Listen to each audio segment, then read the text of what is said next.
This is another Ron production. This is another Ron production.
Was I muted? What? I don't know when that happened, but there we go. All right, so this is it. This is what we got here, and we're gonna begin mixing this down. All right. So yesterday, before we ended stream, I kind of already done the pre-mix. So we got all of our volumes and everything together. We have no outside of this to change the pitch, okay? We have no effects here. We have not moved our faders, okay? So I guess this is a recap for that when it comes to your pre-mix. So you want to think about it in three phases. You have your pre-mix, you have your mix, then you'll have your master, or somebody else will do your master, or somebody else will do your mix. All right, that's on you and how many hats you want to wear. Okay, but those are different hats. You have mixing engineers, you have mastering engineers. So just because you mix doesn't mean that you should master, and just because you master doesn't mean you should mix. Okay, but it does help to have multiple engineers and to kind of take that because it's a toll on your ears. All right. Once you listen to sounds for too long, especially if they're really loud, okay, your ears start to get fatigued, and what happens is everything starts to blend. It starts to sound good. You know this volume was on high while you were sitting there making that music, but now it feels like it's not loud enough. Now you're going in here and going, oh no, I need to turn this up, right? Or oh, this sounds too loud. I need to turn this down, right? It happens. I've been there a few times, and then you go to sleep and you wake up and you go, yeah, I remember that beat I made last night, and you hit play and it's like, why is it so low? Or how come that rhythm that I was grooving to, why does it not sound like the same rhythm? Now you trying to figure out who messed with your beat, all right? And it was you. It was you the entire time, okay? But you let your ears get too tired and you started hearing things that weren't there, or you started, you know, you started making decisions that were not good, all right? And the next thing you know, now you have a mess and it's your fault. There's nobody to blame but yourself.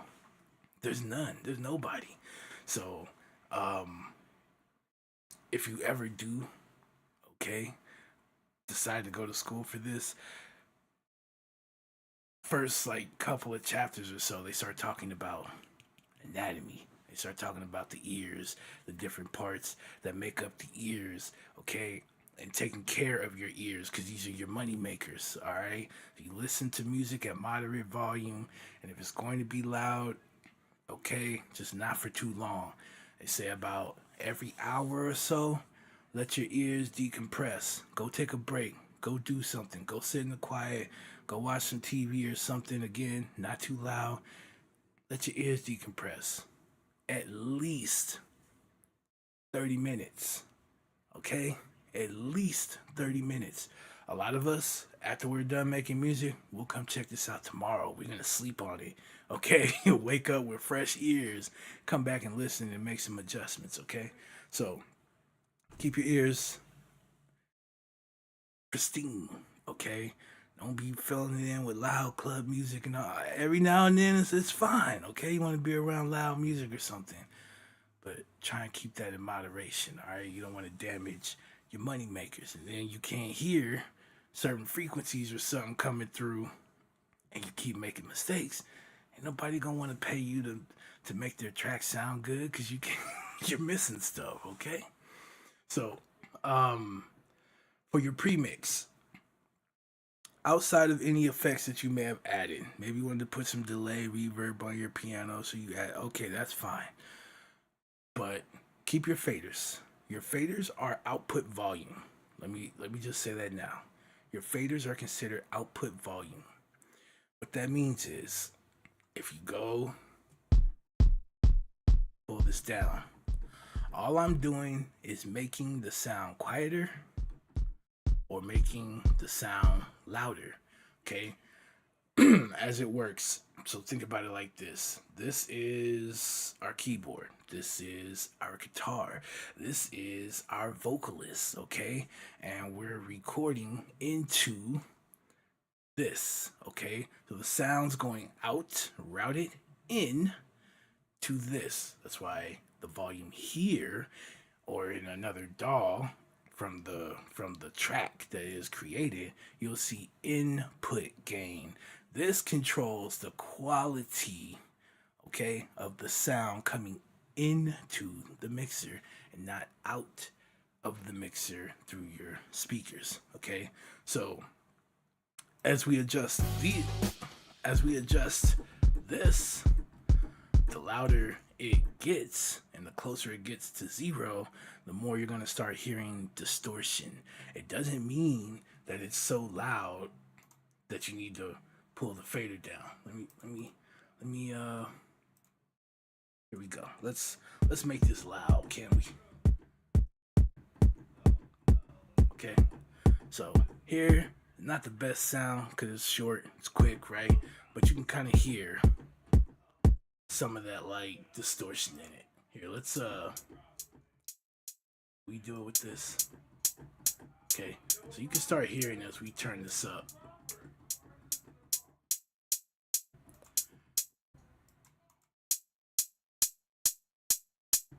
Okay, and it's starting to crackle a little bit, right? So we're like, oh, that's too loud. We're just gonna turn this down. But you know what you notice? It still has that crackly sound to it. It's just quieter. Okay, that's the difference. It's like the gain and volume knobs on a guitar. Okay, if I turn the gain up on my electric guitar, I can go from having a clean, smooth sound to a more dirty sound, right? But if I adjust the volume, that doesn't adjust the gain, and I can still have but not as loud. Okay, so these are different. So what we want to do before we start mixing, I just butchered all this, didn't I? I just butchered it all. Could we try and fix this? We're in the wrong way here. Let me get some back where I had it. So what we want to do,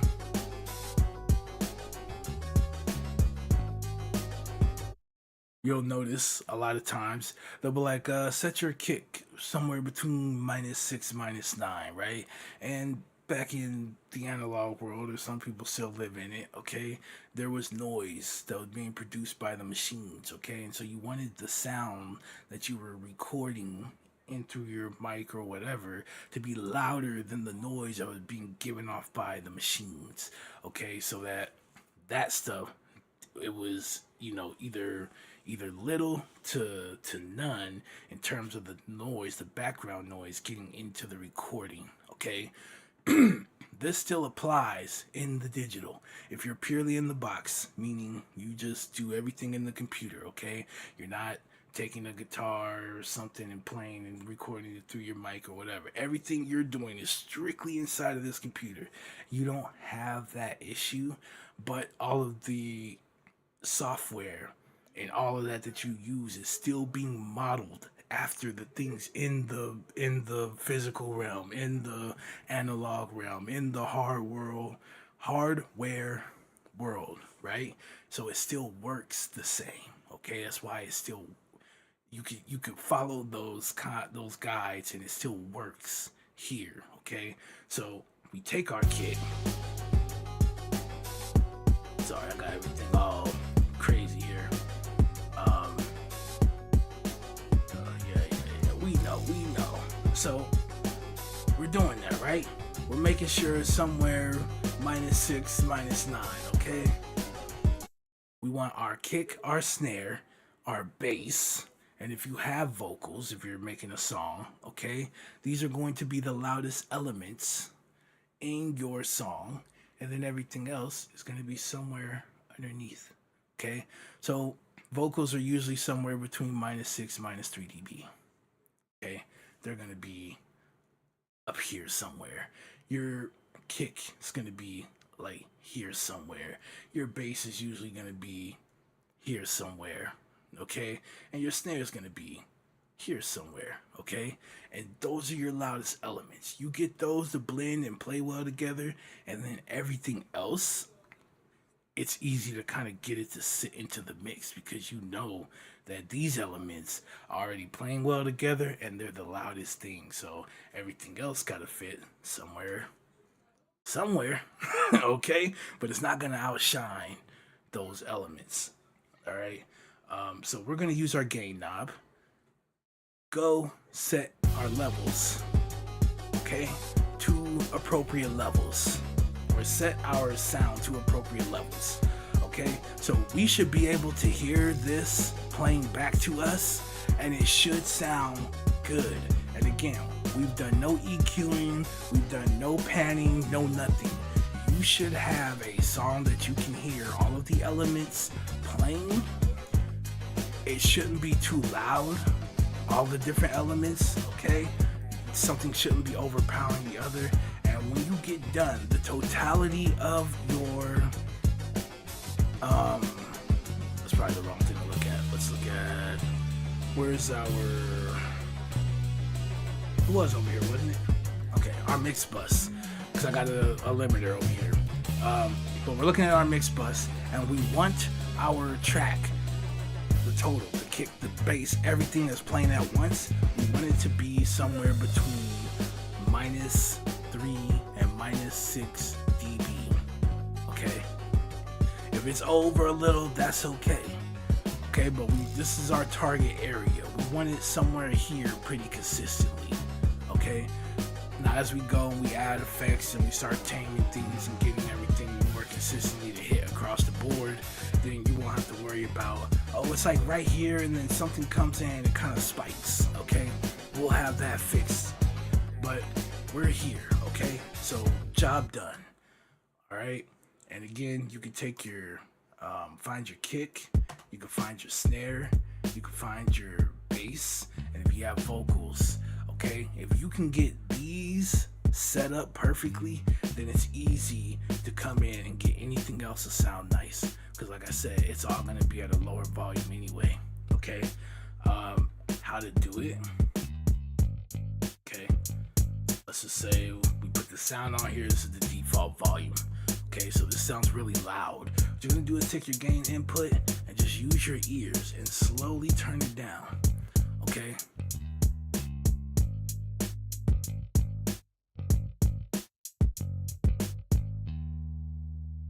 and get down to a point where it seems like it's too quiet.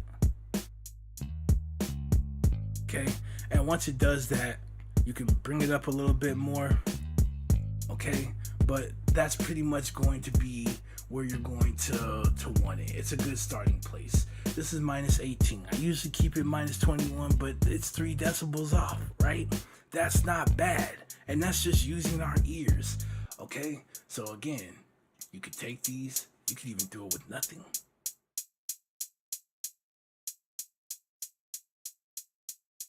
There's a point where as you're lowering the volume, it'll seem to almost leap. Like there's a jump almost, and it just gets really quiet. Like it'll be going boom, boom, boom, boom, and then it almost just jumps. You're just barely moving it, but it'll feel like it's going from something that's moderately like audible or loud to it just seems to soften up. It just seems to soften up, like the impact just left out like that right there. Boom, you found it. Okay, now from that point, some people will raise it up a little bit more, maybe a decibel or 2 or something, and then boom, done. And each time you do this, and the more you practice it, you'll start seeing why some of these numbers are kind of recommended or are like standard. Okay, these may change depending on genre. You start like you want to make dance track or something, then where your kick might be level, your snare might be level, that might change a little bit, but overall, right, you'll start getting used to the sound of it, what it should feel like, right? And your ears, you have to let your ears be your guide.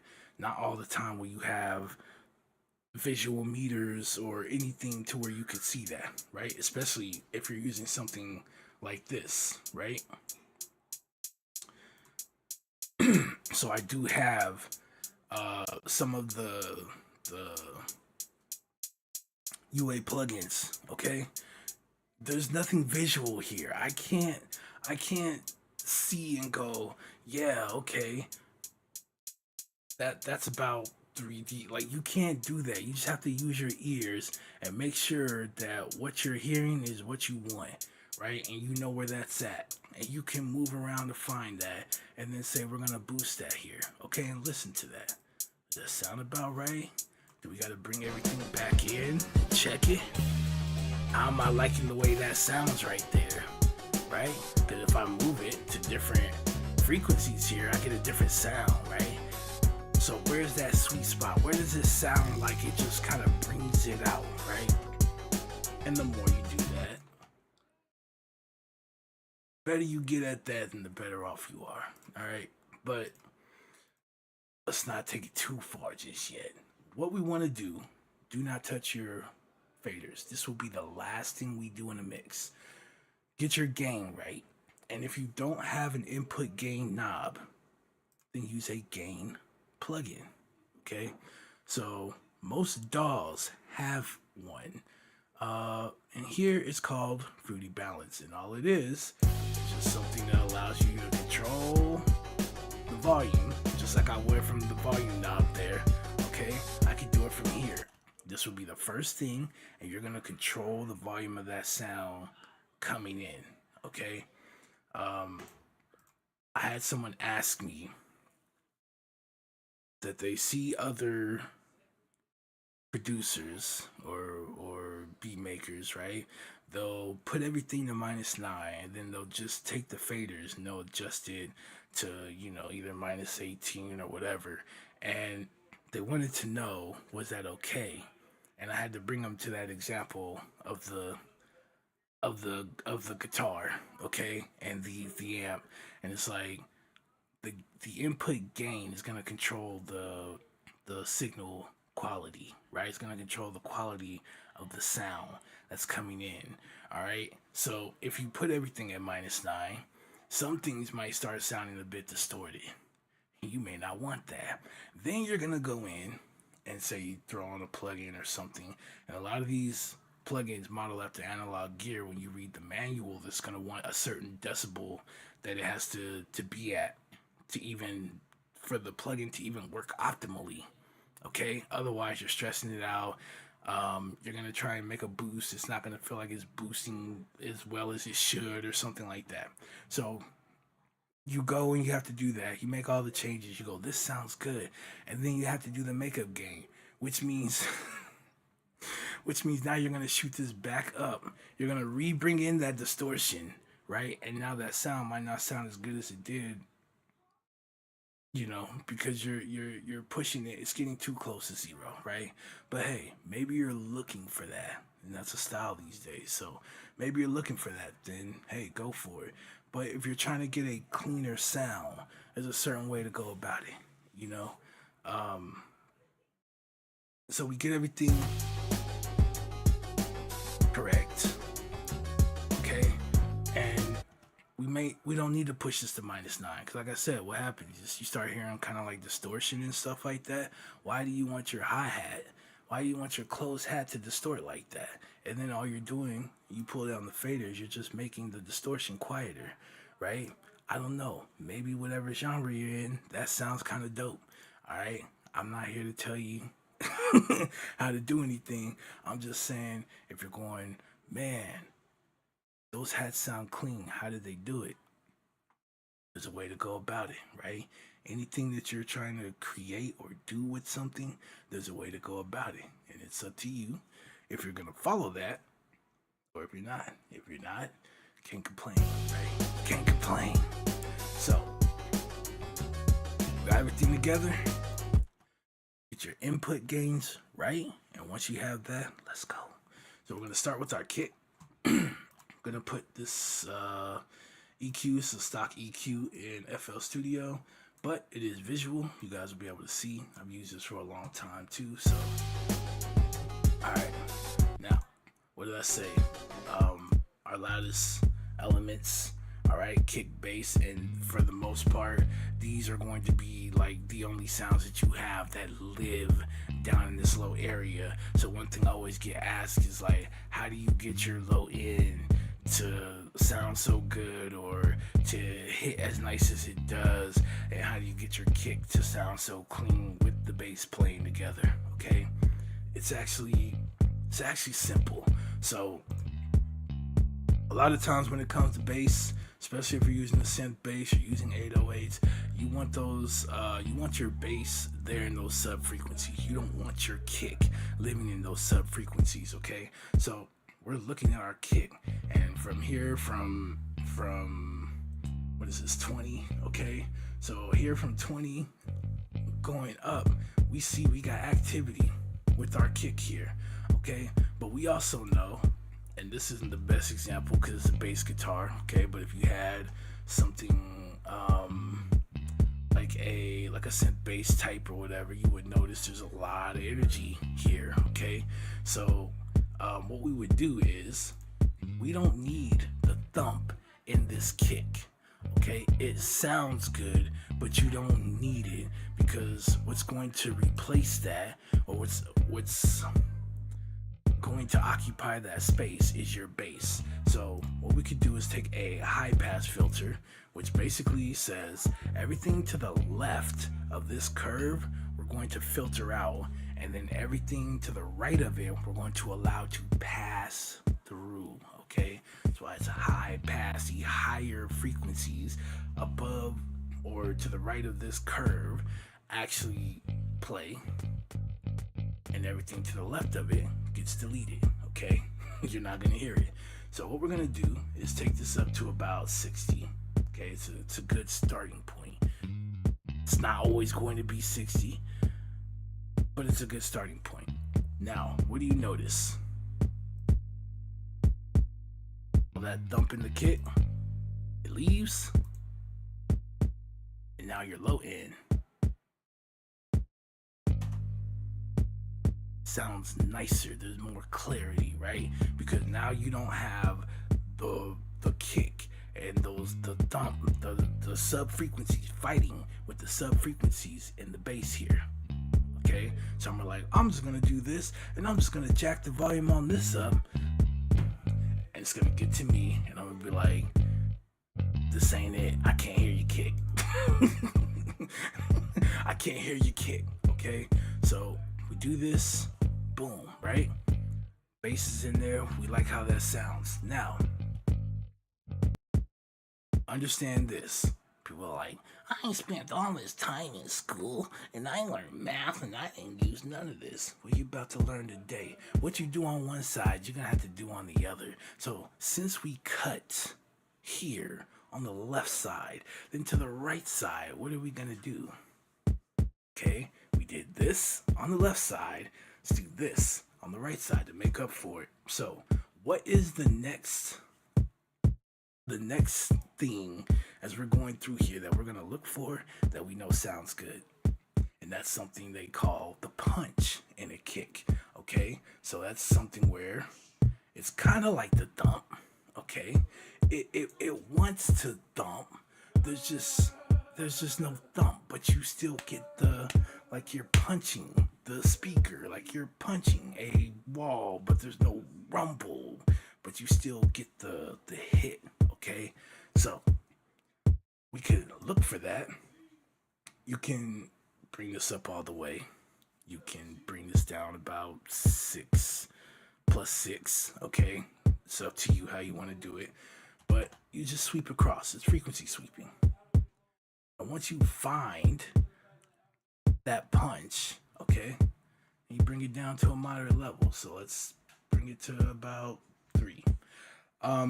As a general rule, anytime you're making boosts or you're making cuts to anything, right, any range of frequencies, try to stay within +6 to -6 dB.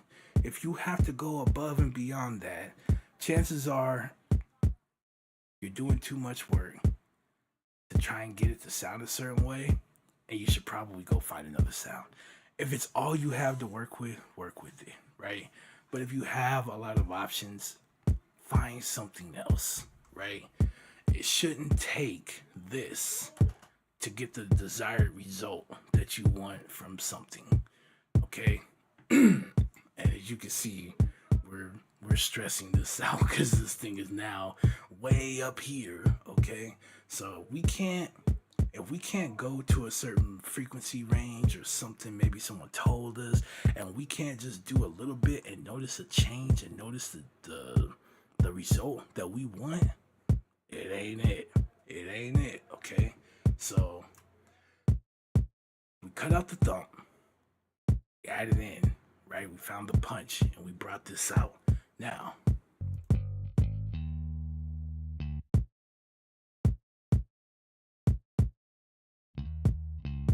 there we go. Let me just bring this out real quick. All right, so now as the kick starts sounding a little more okay, I can hear the kick a bit better, right?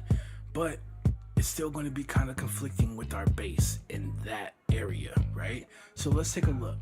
We boosted over here at about 115 hertz, okay? So we can look over here, we can see that our bass guitar is pretty active over here in this area as well, right? So these two are fighting right now in that area to be heard, basically. So if we go here and do the opposite, okay, and drop here at the 115 area, we turn it off. Okay, you see how the bass is kind of like, it's just kind of roaring over the kick. And then when I turn it on, now the kick can actually, you can actually hear the kick very well, and it's not taking away from the guitar at all. All you're doing is quieting those range of frequencies and then letting this kick where you boosted that punch actually have that and say like, hey, we're gonna play nice. You take this side, I got this side, I got you. Teamwork makes the dream work, okay? And you will do this when you EQ with all of these sounds, because everything needs its own space, okay? Everything needs to play well together. And so if you don't go in here and do this work and make these decisions, at the end of the day, what you're gonna end up with is a mess. And I'm gonna look at you some kind of way. No, I'm playing. But you know, as an audio engineer, someone who's editing sounds, you gotta learn how to get these all balanced and blended together. All right. Now, from 60, we've rolled off. I could come over here. Okay, we can go and find that about here. Okay, and if I want, I can boost this here just a little bit. Okay, but here's the thing. When you're dealing with sub frequencies, it doesn't take a lot for you to get a lot. Okay, this to you might sound cool, but I promise you, the moment this goes into like a really good car system or something, or they got really big speakers, those sub frequencies, you just boost it to like no return. Okay, this is going to shake everything. It's going to be so overpowering, okay, because you can't really hear the sub frequencies. You can feel them, but you can't hear them. So doing this in an attempt to say, I'm trying to hear the rumble is so backwards, okay? But what we could do, okay, let's do a high pass. And what I'm gonna do is take this to about 32. Okay, and we're going to cut those really low frequencies, okay? And then let's take this over here to about, was it 115? And we could drop that here. Okay, so I have this one. Play. All right, now somewhere here,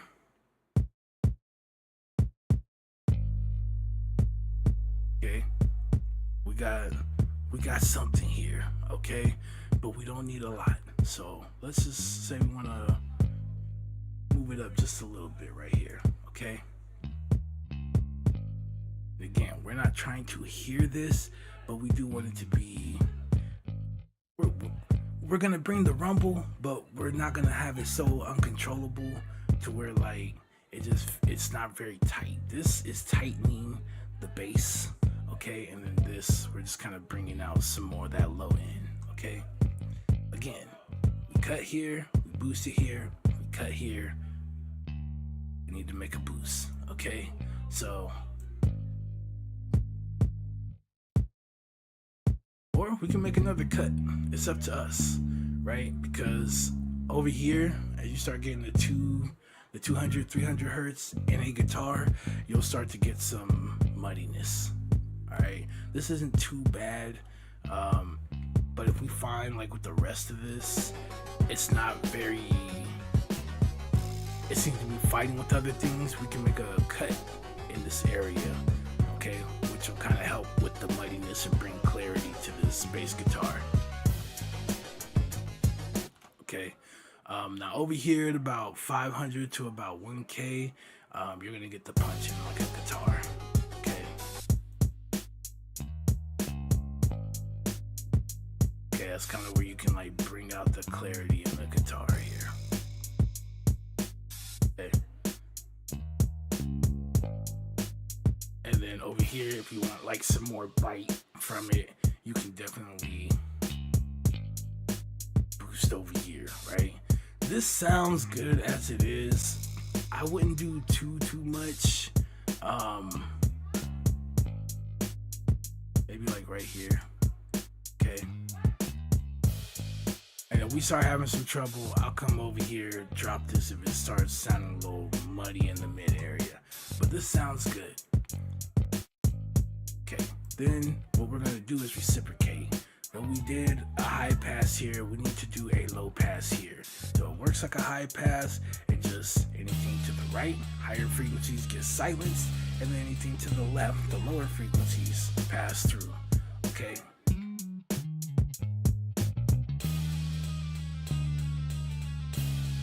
All we're doing is basically giving it its own space. Can we get, yeah. If we go in too far, we'll start to dole out this sound, and it doesn't sound really good. Okay, and that'll get lost. So back up. Once we can hear this sound, we can hear all the characteristics of this sound that we like. That's it, okay? We don't need to take this and add all this extra air. I can't move it up, but we don't need to do all of this, okay? We have other things that live in these frequencies, and we want to make room for them. So again, you don't have to do something like, well, when all this stuff's playing, I can't really hear this, so I have to do this, and I have to turn up the volume just so that it's audible, okay? You could actually hear that really nicely. Right? Same thing with this. All of this up here, nobody cares. When the kick hits, they're just wanting to feel that thump. They're wanting to feel the kick. They're not worried about hearing this in a kick. I promise you, it's not gonna make that much of a difference, okay? So watch, when a low pass, and again, let's push in.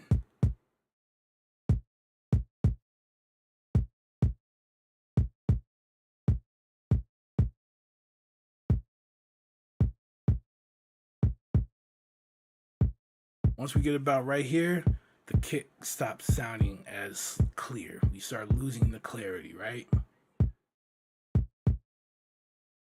Okay, so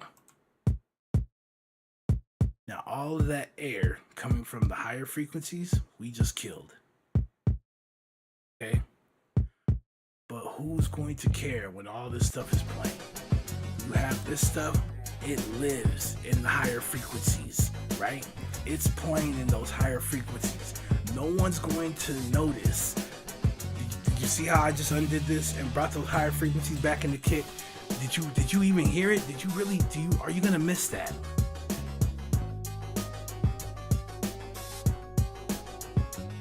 Do you notice anything? My point, okay? So we can clear out space for other sounds that actually live there, like their sweet spots live there, and we can have a much better time blending and balancing in these sounds than we would just letting everything play all across the spectrum, right? Because if we do that,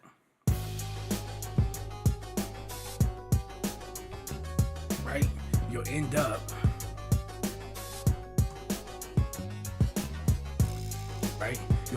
like, I can't really hear this, so I need to bring this up so I can actually hear this. When you don't need to do that, all you need to do is clean up, right? Your kick doesn't need to be heard at 15K. As a matter of fact, there's not really much in there for you to hear your kick. we know where the fundamentals are for the kick, from around here to about here for that attack. If you just want some snap in the kick, right? There's nothing else past here that we want for that kick, right? And so what we end up doing is giving everything its own space, giving everything its own place, and then when it all plays together, it sounds really balanced, and you don't have to have something sitting up here, right? Or something sitting up here, and you're fighting with volume back and forth, trying to make this work, okay? Yo, Mr. Carbon in the building. Appreciate you stopping by, man. Get you a shout here. So what's going on?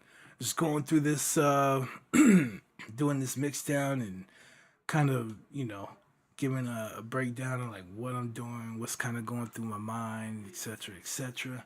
And just some general things when it comes to mixing. All right, so getting your kick, like when you first start, this probably be the way you want to work first. Get your kick and your bass. Okay. Once you have those volumes figured out and you have the kick and the bass playing nice together, when you begin to EQ, these will be one of the first two things that you're gonna want to tame first. Okay. And now we can have a kick that plays, a bass that plays, and neither one feel like they're running into each other. You're not hearing any like muddiness or like when the two hit, it sounds really clean. You can still hear the rumble from the guitar, okay?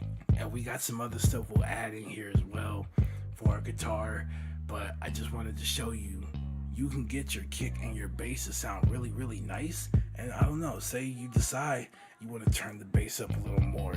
Do you see how nice that sounds when these two are playing? Oh, let's see if we can. So even turning this up,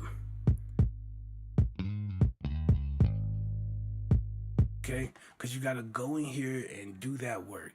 Make sure these frequencies aren't fighting one another, okay? And as you do that, then you will allow these two to play and they can occupy the similar spaces and there not be a conflict, okay? By allowing, what is this, about 700? Let's go about here and we'll drop. So again, where that guitar, that bite in it is, we can drop the frequencies here in this kick. Okay, so as these two are playing together, the kick's not trying to overpower the guitar there, right?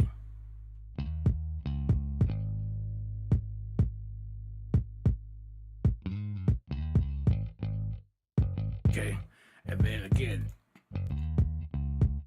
yes, we do high pass, but we also do low pass, okay? Because just like you want to clear out the as much as you can for the low end to have its own space and that give it clarity there, you want to do that for things that live in the higher frequencies, like your hats, okay?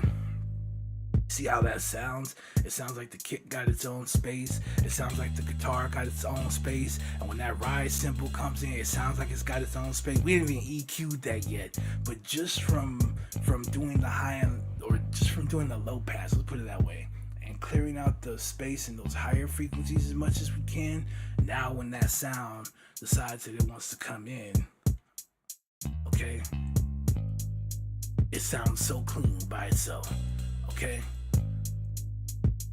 I don't know why it keeps going forward. Let's go back. Okay. And you can hear that and it sounds so good. It just sounds really good. All right. Especially once you start getting more and more sounds. Like, yeah, I'm only playing with a couple of sounds now. But could you imagine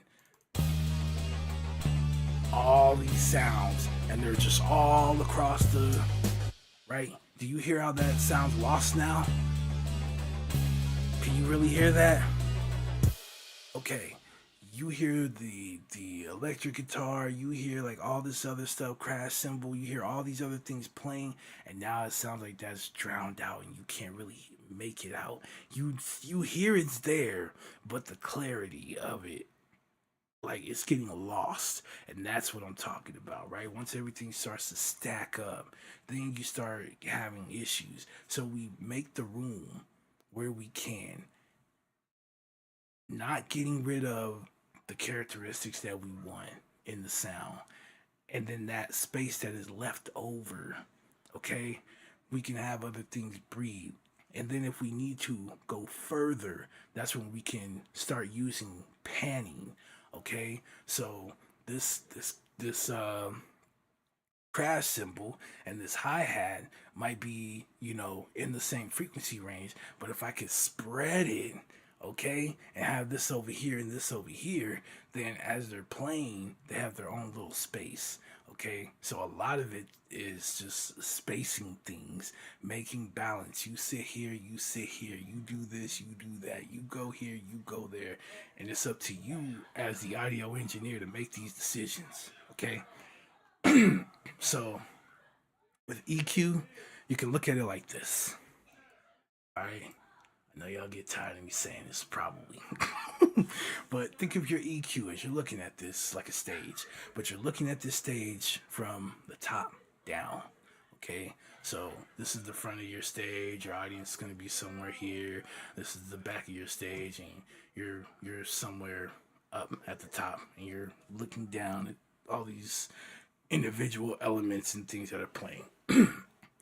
If I go to boost something and I go to turn the volume up, what I'm doing essentially is pushing this to the front of the stage, which means it's going to sound louder to the audience because that thing is going to hit the audience first, right? Whereas if I make a cut and I turn the volume down, I am pushing things to the back of the stage. It's going to make it sound quieter, right? So if I have, let's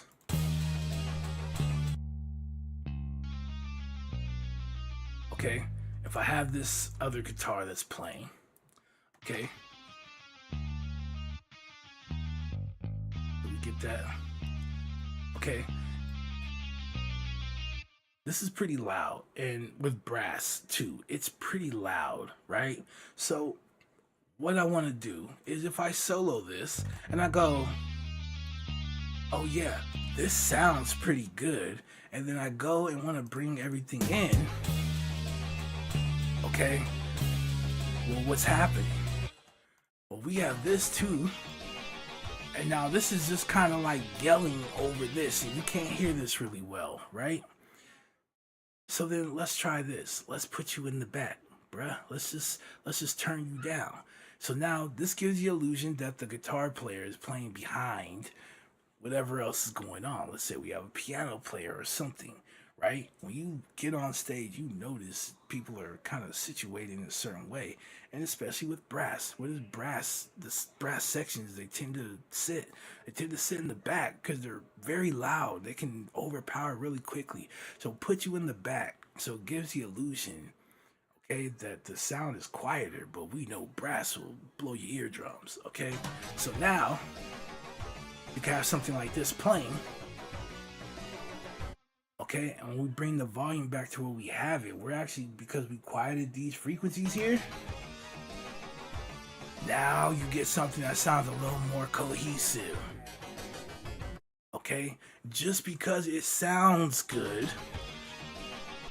that's great. You found a fundamental sweet spot. Okay, you found the fundamental frequencies here. Now it's your job to make the decision. Is this something that goes in the foreground? Is this something that goes in the background? You have to make that decision. Just because it sounds good like that doesn't mean I go to every sound and I go boost, boost, boost, boost, boost, boost. Now every sound is sitting like this in the same part of the stage. Right? No. This is over here. They're over here. The strings are over here. This is over here, right? And you have to think about it like that, right? So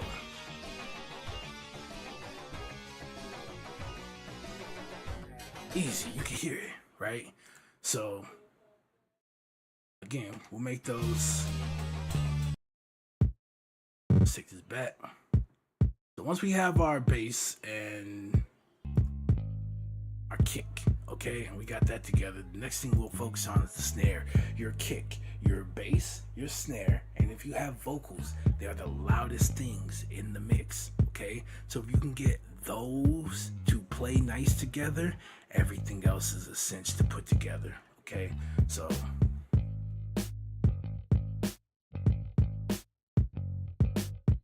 and again, notice we haven't touched any of our faders. For those of you just getting in, I explained earlier, your faders are output volume. Okay, so your sound comes into the mixer. That's why you have an input gain volume or knob, and that controls the quality of the signal coming into the mixer. And then when you move your faders, all it's doing is adjusting the loudness or adjusting the volume of the sound coming out of the mixer through your speakers. Okay, so hearing something that sounds too loud and pulling down your fader has no effect on the signal coming in whatsoever. Okay, that's why we don't touch them. This will be the last thing we do after we're done doing all of our stuff. Then if you want to move the faders to get a more balanced mix, go for it, right? But two things: we can make sure in each of our channels we're not too loud to be, clipping or anything like that. Any subgroups that we have, we can see the totality of those, right? And we can make sure that nowhere across the board are we clipping, and we have enough headroom to start applying effects and things. Okay, so we do that. We have a pre-mix. Okay, so a pre-mix is before you start mixing and you want to get your volumes and everything. You should be able to hear everything in the mix, and you should still have a target, all right, that is between -3 and -6. Okay, if it goes a little over, it's fine. Okay, but we want to try to stay here very consistent. Okay, now a lot of times people try to hit right at -6 because the vocals usually sit between -6 and -3.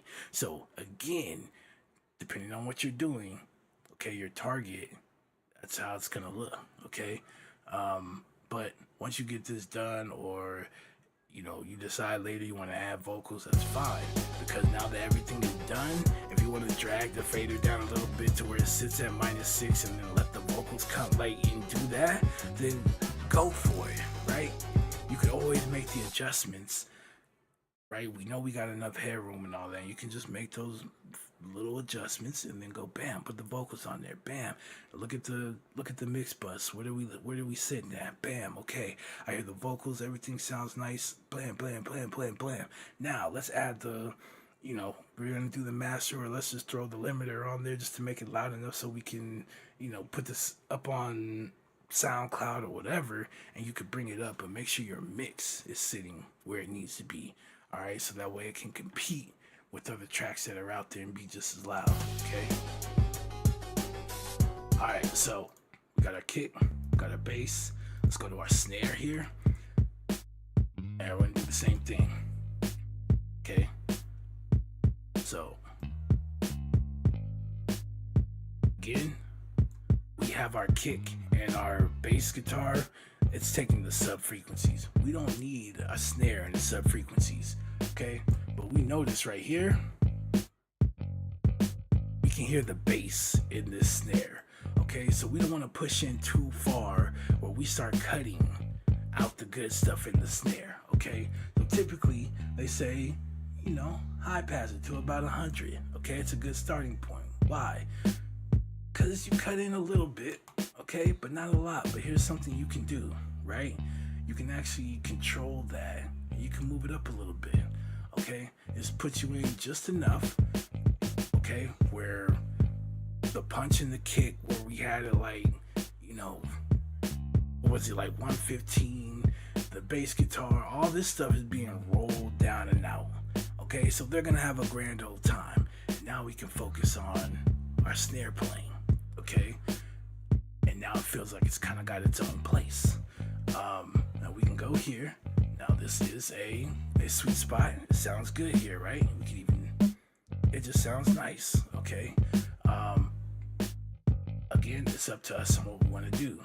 Once we find it, we can drop it, we can thin out, quiet these frequencies, or we can boost these. In this case, we want to boost this. We want it to sound a little bit warm as the snares hit, right? Okay. And we're gonna push this up to, let's just say we'll put it like 4 dB. Okay. And again, it's a general rule, stay between +6, -6 dB. If you have to boost more or cut more than -6 dB to get an intended result, it's time to try something else. Maybe you're in the wrong frequency range. Maybe you just have the wrong sound. Okay, that snare sounded cool and you liked it, but it didn't have enough low end info for you. Maybe it's time to stack snares. Find something with a low end that might blend, and then we can do some stuff to actually stack and make this sound like one nice drum or one nice snare. There's ways around it, right? But if you have to sit here and do that to get the sound that you want, go find something else. All right, so here we are. Now, once we get here, you'll notice it's almost kind of hollow. Okay, it sounds like this. Okay, I'm talking to you right now. It sounds like I'm talking from a box or something like that. What this area is, basically what you're hearing is there's not enough low frequency information, there's not enough high frequency information there. It's just kind of empty, it's kind of hollow, it just sounds boxy, right? So we could drop this, and especially we're talking about hip hop, when we're talking about southern hip hop, right? You like those tight snares, okay, because we're gonna clear this, which is gonna tighten that area, or tighten the snare. Okay, so going from something like this to something like this. Now you have a tighter snare, okay? And then we can, okay, now you have a really tight, nice snare with the, okay. You can boost right here too. I don't know, it just seemed like a lot of activity right here. I went straight over there and I was like, yeah, but usually it's over here. But yeah.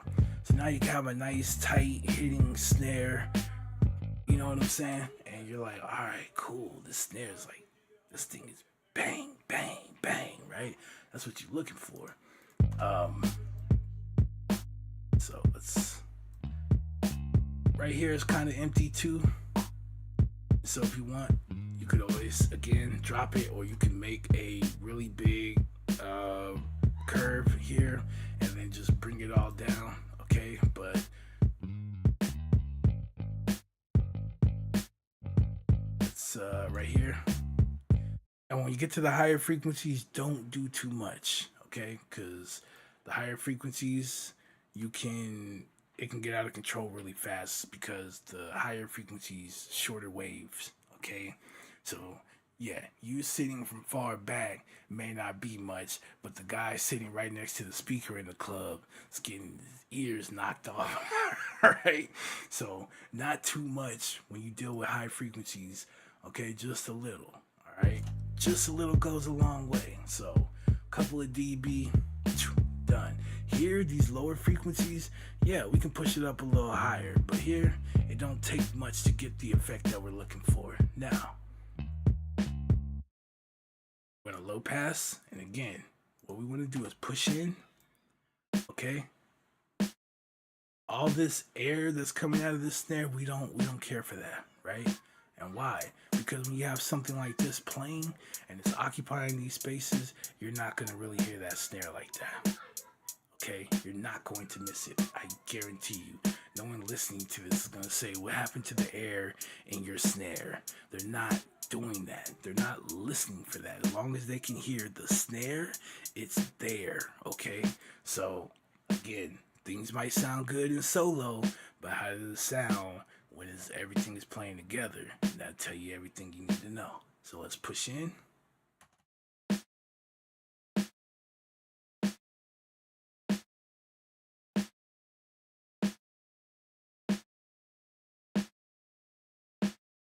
Once you get right here, the snare starts to lose its impact.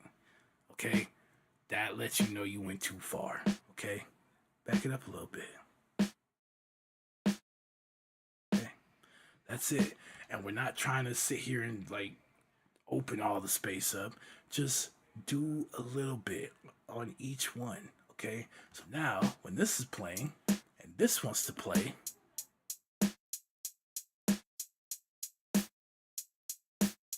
now every time the snare hits, it's not drowning out your hat. And I promise you, no one's going to care.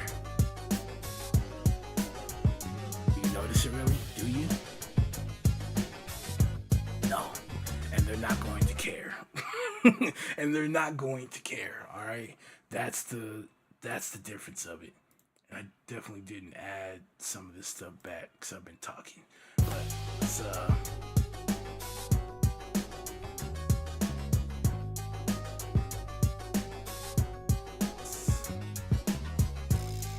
got to talk about bringing our volume back to where we had it. All right. Is it really? Is it that out of control? Kind of don't like that. Why was that? Why did that feel like it was so difficult? All right.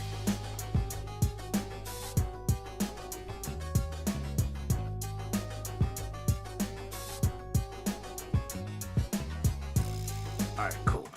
So now we're here, and I need to reset this too because we were talking about the input gain and output volume. I kind of boosted that. That's my fault. All right. So we're at about minus 21 with our closed hat. Usually any of the hats, you're going to probably start somewhere between minus 18, minus 21. Okay. Again, you can look this stuff up. This is information that is readily available. Okay. Now some people like to boost, but like I said, when you're dealing with those higher frequencies, you got to be real careful. Be really careful what you're doing. Okay. But I'm going to tell you a secret today. All right. You don't have to do all that. So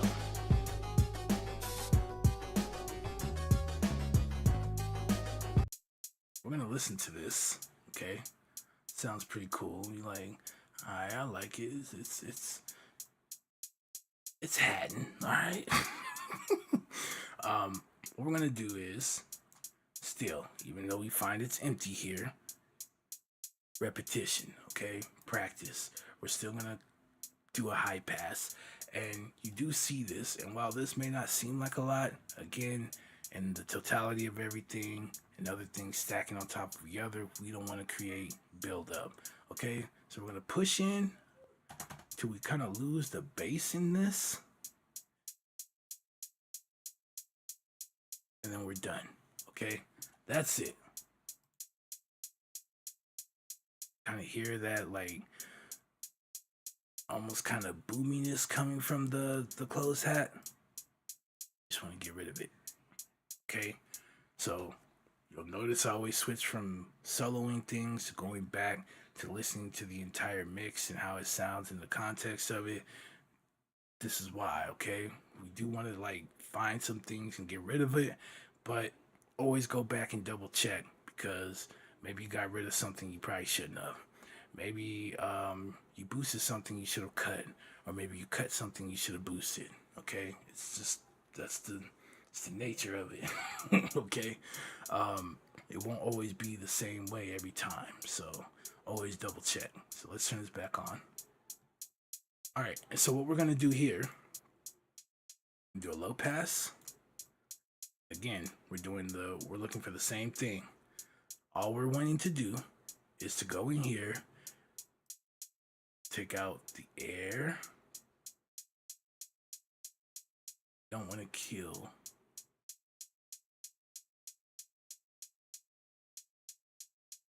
Characteristic, we don't want to kill that. Back it up. Okay.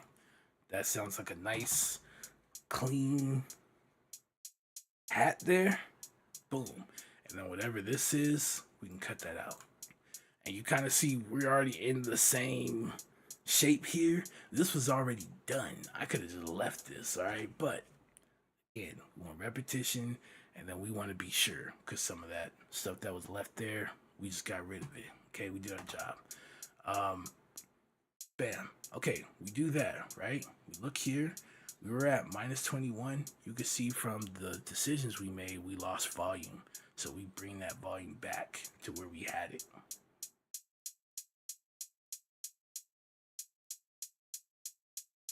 Okay. So if I bypass, this is what it sounded like.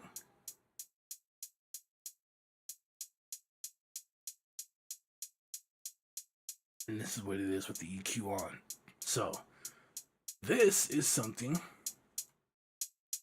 you can turn up, and this sounds really good. If I bypass this, that's kind of piercing your eardrums. Those higher frequencies that are playing, where this sounds easier on the ears, okay? If this song was playing for 5 minutes, my ears could tolerate that for 5 minutes, as opposed to having to hear that, or even at a louder volume. Again, you're in the club, they're got PA speakers, you're at a block party. You don't want these frequencies just like out doing whatever they want. Okay, so we control, we tame. Okay, and so this, you could turn this up to the moon, and you can still tolerate that. Okay, but you're not gonna tolerate that.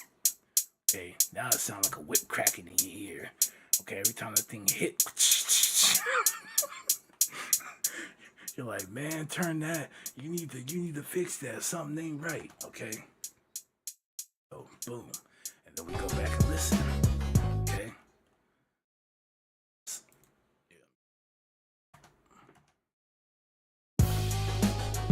Okay. And again, as we go and do this to every single sound as we go, you'll just start slowly hearing this just come together. Okay. Got to think a few steps ahead. Some people try to master while they're mixing. Ain't gonna work out for you. What is number 5? This is our open hat here. I guess I should have named these and did this stuff before I started. That's okay. So this is our open hat, and this doesn't occur very often. So let's see if we can. Here, I'll just let them both play.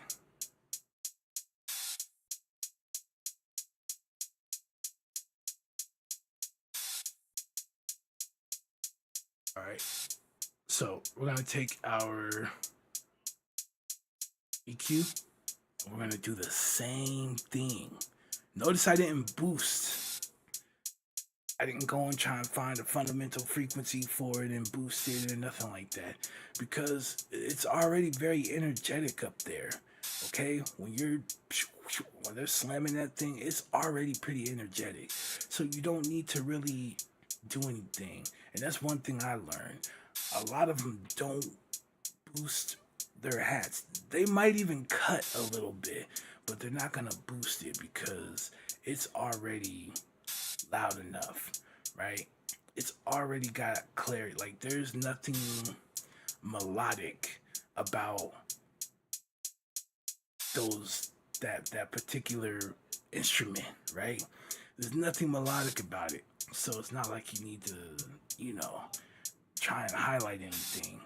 Hey, as long as it's there, because a lot of people want that stuff quiet anyway. As long as it's there and you can hear it, leave it. That's what I learned. So, here we go.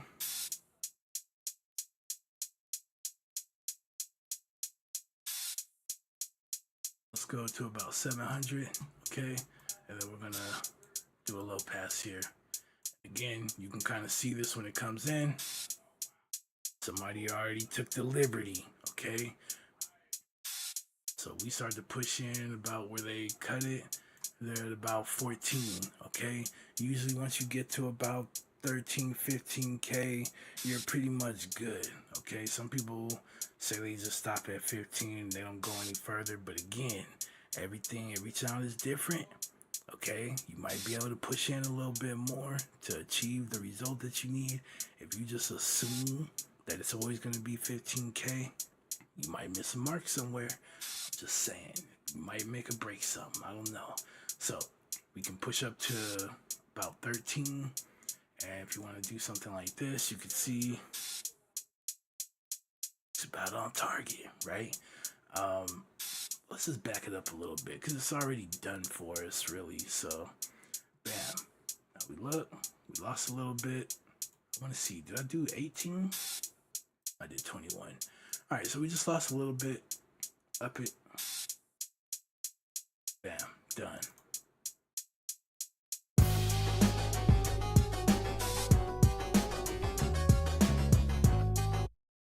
Okay, so again, taking out that air, etc., right? Making space where we can, allowing other sounds and things to have more room to do them, or maybe other like multiple sounds to be able to kind of play in an area and not create too much buildup where it starts to become problematic. Same thing. All of our cymbals here, or all of our hats here, we're just gonna, whoops. We're gonna give them all the same treatment. They're very energetic, okay? We don't need to go and, again, that'll start piercing your ears. We don't need to do all that, right? If you're going to, a little bit. A little goes a long way.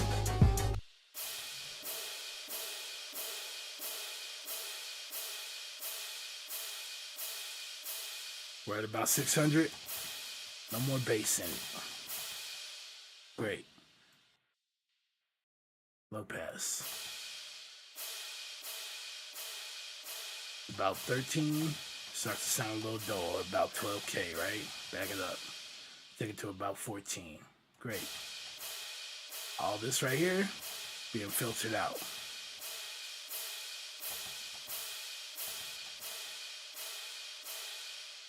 Okay, you're not gonna miss it. All right, now let's see where we're at.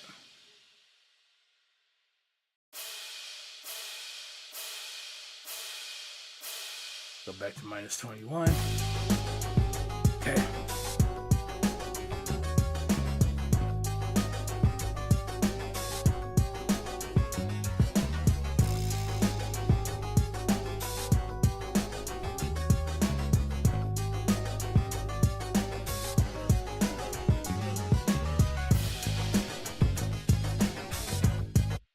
Okay, you still hear it. It still sounds good. Everything that you heard in that sound that you like is still there. All we did was sweep out some of that low end, sweep out some of that high end. That's it. All right. Take out some of the brightness, the harshness, right? Take out some of the mightiness, the bassiness, and again, even on some of these sounds where it doesn't seem like there's much, that's fine. Okay, but when we're talking about all the sounds you got playing, you got other things that are playing down there, these little things start adding up. Okay, so we want to eliminate as many problems as we can. All right.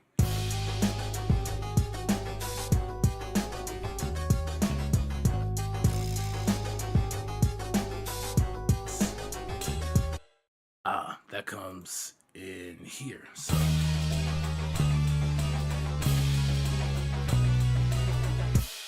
So this one I got actually playing here at about minus 15. So let's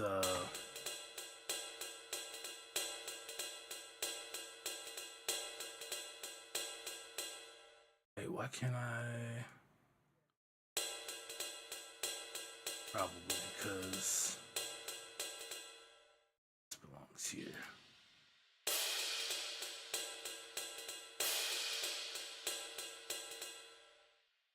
All right, so we got a little conflict here.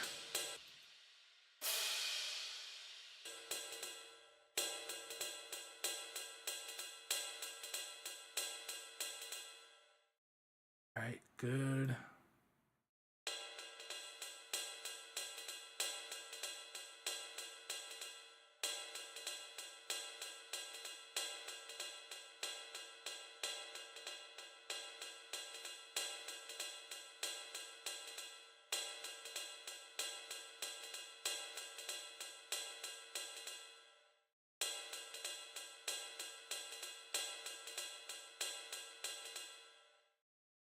All right, so here's what we'll do. Let's get it back to 15. All right, so when this plays,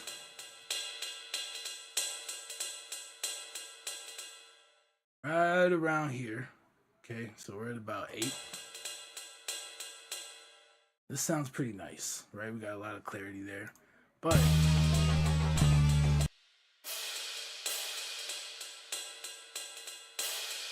so there's one or two ways that you could resolve this. You could either start moving things, right? So they don't have a conflict with one another, okay? Or you can start looking at where each of these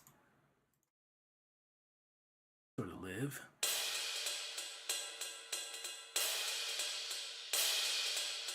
So we got something here, so it's about 4K. And if we go to about 4K here, we can see some activity here, right? So at this point, we can start trying things, right? You could say, so I want to quiet these frequencies and allow this to kind of stick out more. Right? Or it could be the other way around. Maybe you don't want this to be as loud and maybe you want this to be louder. That's up to you. Personally, I would make this quieter and this a little louder. But you could also picture the set, okay? And where you might have your crash, your ride might be elsewhere. And so that's an indicator, right? So right now, it might not sound as good. That's fine. We're just EQing and creating space and things like that. When we get to panning, we will put these things on opposite sides so there's no conflict, okay? And bam. So right now, we're not going to worry about so much boosting or cutting anything here, but that is something that I did notice and wanted to point out. Sometimes you'll hear stuff like that, but again, oh shoot, I don't know why I keep reaching for that. But you want to stay a few steps ahead and kind of know like what you're going to do after the fact. So that way, you can stick to the plan, all right? So let's and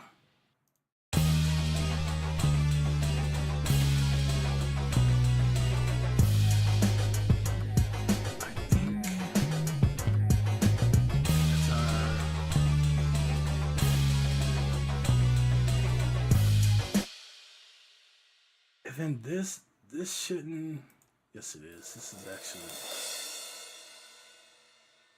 This shouldn't be a part of this, actually. This should be kind of like on its own. I don't even know why we...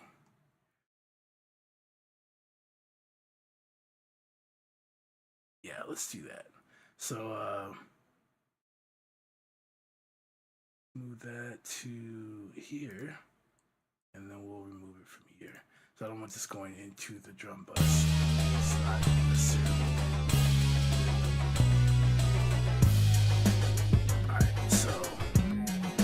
Again.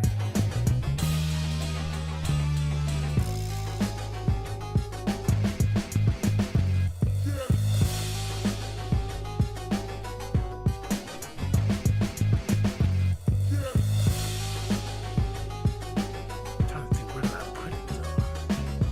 I didn't put it here.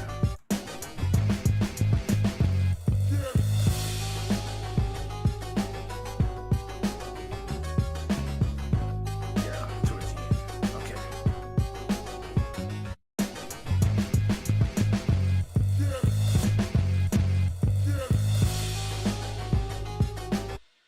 So, same thing here.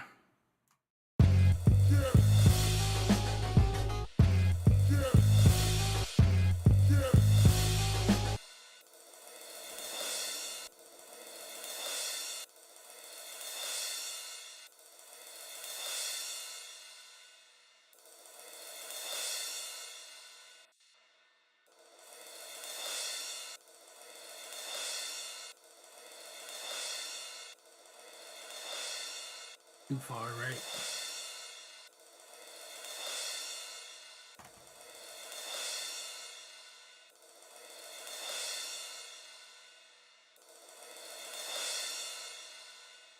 Alright.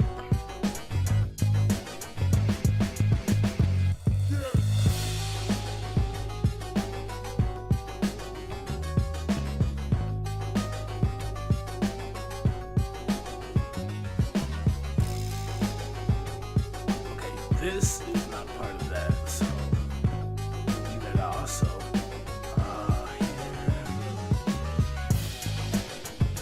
Here. So what I've done is I've created a subgroup. Okay, so typically I don't. This doesn't mean you don't do this. Okay, sometimes you may have to, but typically I don't. I will clean the snare and all that, but a lot of times I do not add the like compression until I get here. Now, if you're not getting an intended result from your snares or hats, maybe you wanted to have a bit more snap or something like that, and you're not able to achieve that with EQ, you can try compression. Okay, to do that, I'm good with how this sounds.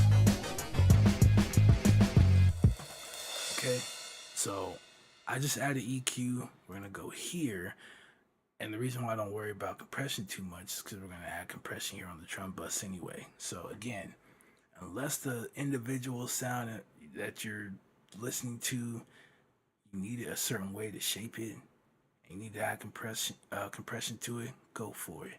Okay, doesn't mean every time you pick a snare you need to compress the snare. All right, maybe it doesn't need it. All right, so a lot of times I just end up EQing, and then I come over here and I'll do compression to the whole of everything. All right. Also is where I add saturation. So kind of like I was saying earlier with the guy who's asking about bringing everything to -9. Well, why would you want to push something to its threshold and invite digital distortion, okay, into your sounds when you can just have a clean sound coming in and then just use a plugin that's modeled to give you the analog saturation or distortion, okay, which actually sounds better and you have more control over, you know, what you want it to do and all that, and what frequencies and all that, depending on the plugin you have. Okay, I would rather do it that way. Okay, so take out some saturation. So essentially what the saturation is going to do is it's going to, for the lower frequencies, make things sound warmer. Okay, so the kick, you apply saturation to bass, whatever, it's going to make it sound warmer, the lower frequencies, and then in the upper frequencies it's going to excite them, and it's going to kind of add more energy, or you may hear them call it upper harmonics, right? And it's just the added energy. The low end's getting added energy too, but to them that feels more like warmth. And I guess we don't have a term for the higher frequencies. So upper harmonics it is, okay? Now we have 4 bands here, so you can solo these bands, okay? And you can spread these and get these about to where you need them, and then you can control certain sections, whether you're going to add more volume or saturation to that, and then whether you're going to decrease it or whatever, right? So here you notice from like 60, because we got this set, okay? So from 60 hertz on down, this is all the way down volume. We're not adding any saturation down here in our drums, right? And chances are we rolled off, right, 60 on down and all that anyway, so we're not even looking to boost that. What we're looking to boost is pretty much here. Now some things just don't sound good. Oh, it's solo. I'm like, what happened? Okay, so like something like this, it sounds, that's just terrible. Okay, so we might want to kill that a little bit. Go back. Okay, all right, so we can kind of see some activity here. We can see our kicks here. We can see our snares here. Which to that I say, great. Maybe we want to pull it over a little more. We can solo this. Listen. See what we're picking up.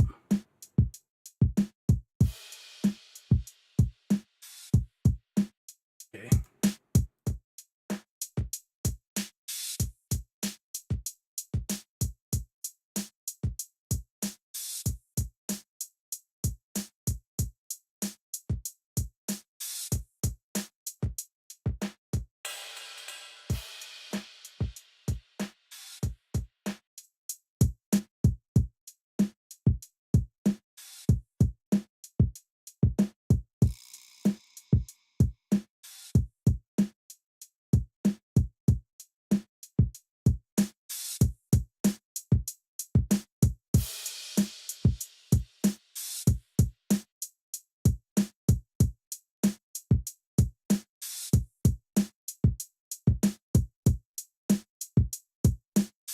Do that. Here is the drive, so we can, you see this start to light up more. The more saturation is being applied to these frequencies. Okay.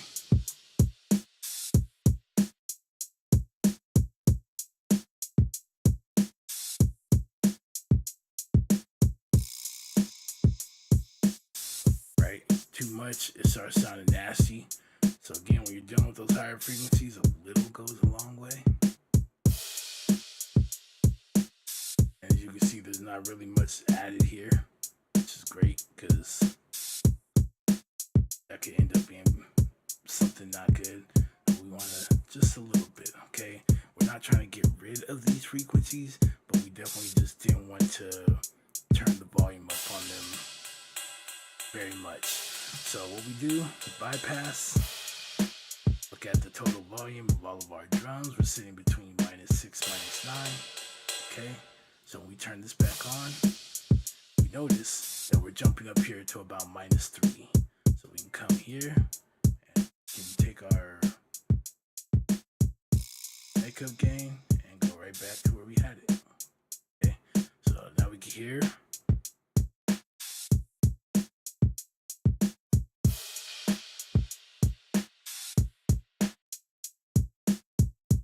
Okay.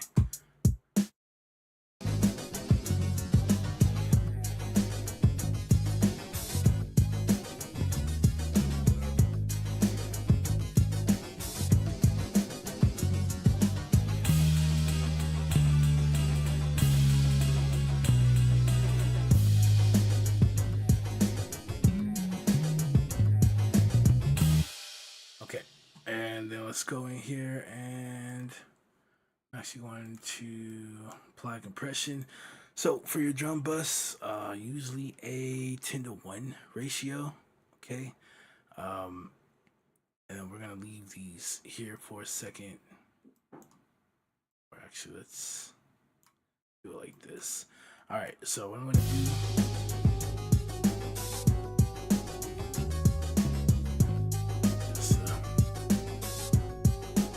probably make it lower, yeah.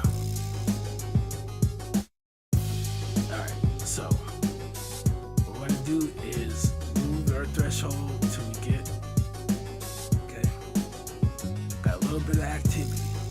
Great. So we found peaks here, and then what you could do is move your attack.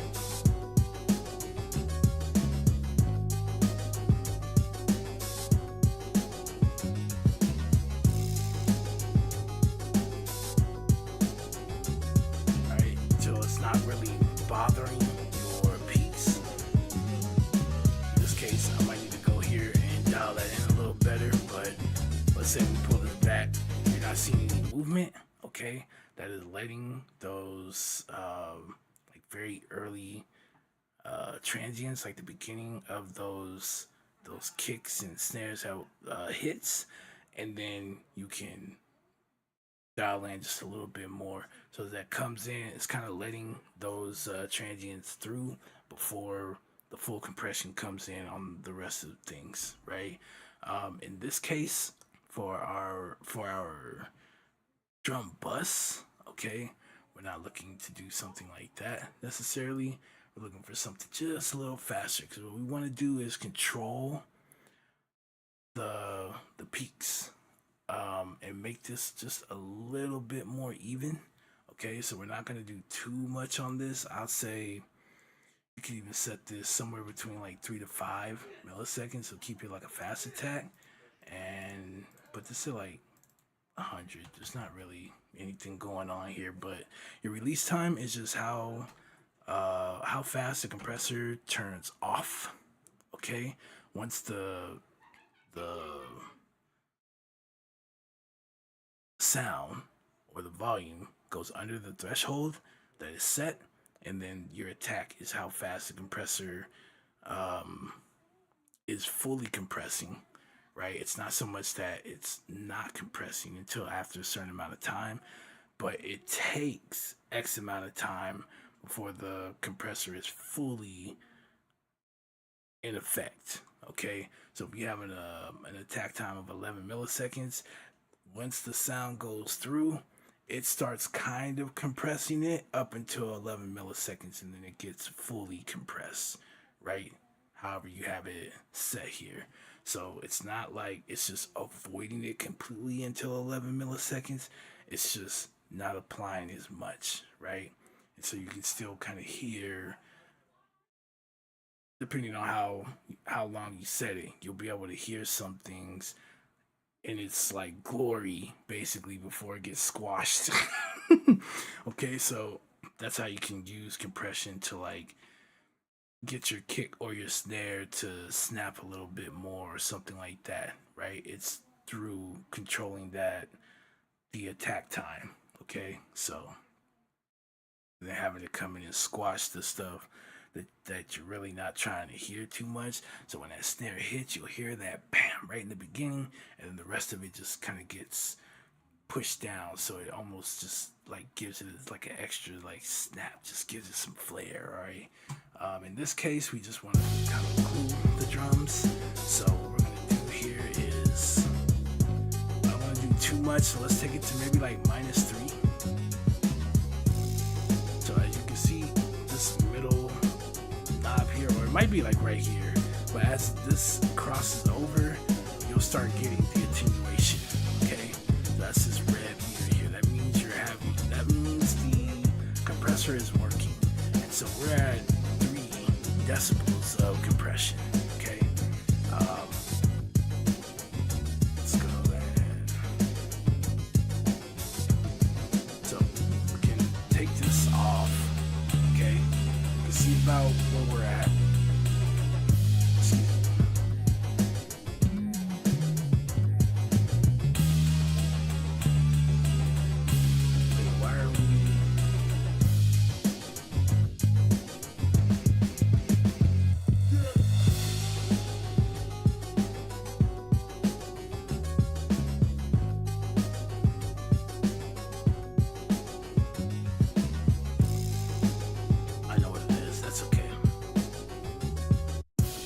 So let's go back here. All right, so boom.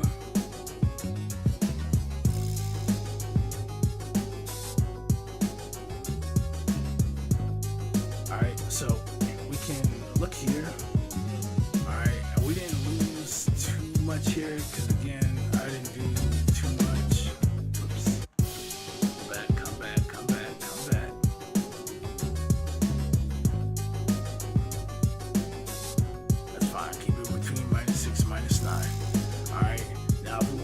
Like really crank this in, we could like push into this bad boy. All right, but I just want to kind of glue the drums together a little bit more. I'm not trying to do like too much. Okay.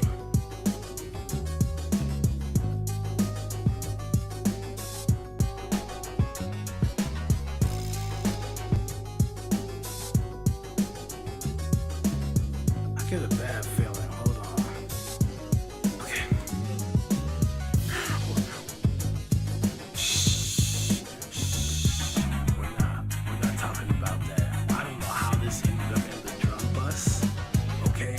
How that ended up. Oh yes, I do. I remember now.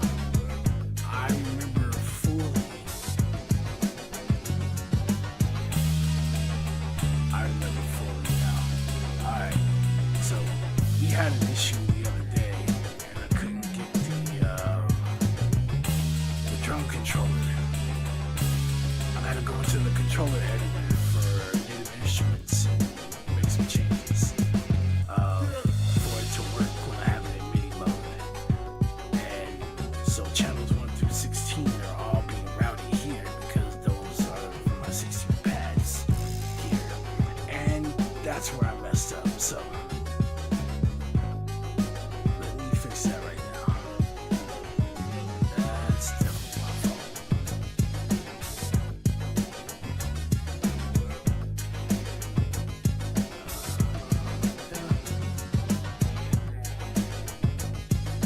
This one, we can highlight both of these.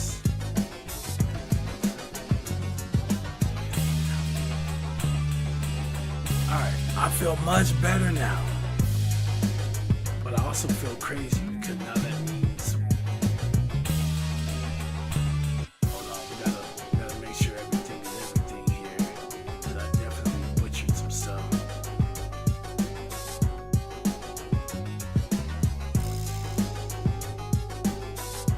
I have to go back. I was kind of wondering, I was like, why does this sound like extra? I didn't do anything, but what is that I'm listening to? And I got my answer. Alright, so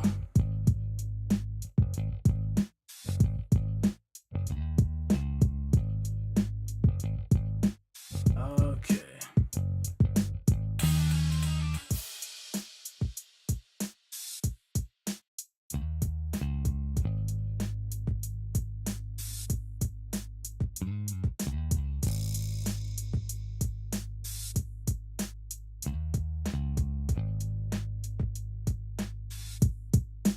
Okay.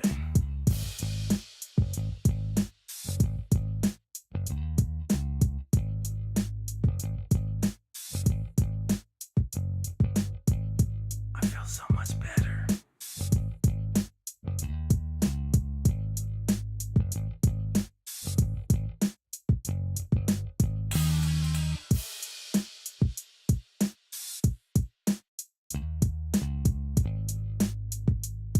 We're still there, so great.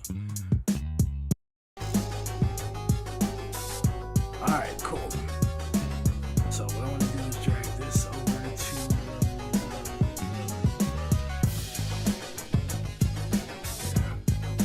alright.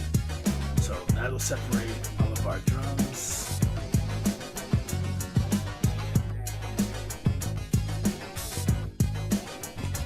Is it going? That's a little odd. Okay. Alright, good. All of our drums are here. And we're not talking about that either. Let's see.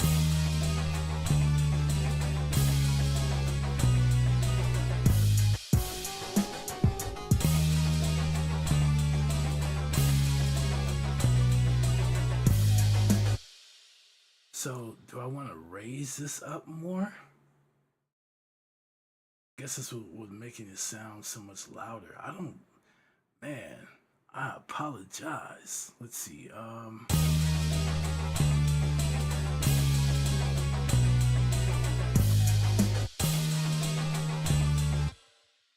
there we go. I'll leave it like that. Alright, so let's get to our instruments.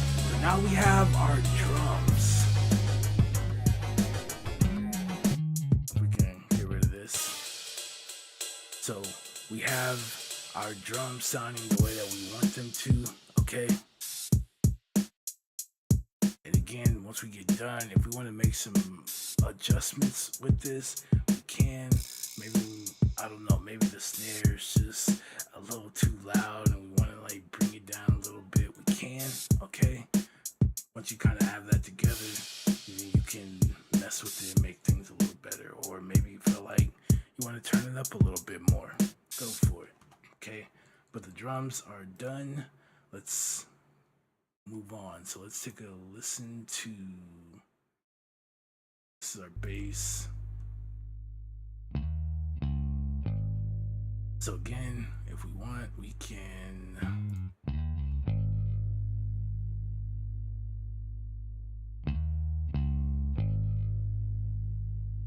add a little bit to it.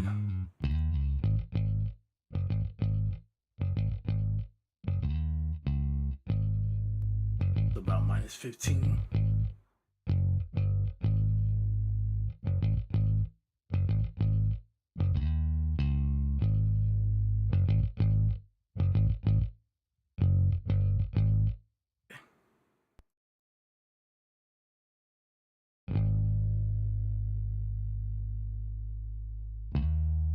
And then these were the moves that we had made, right, with our for our kick.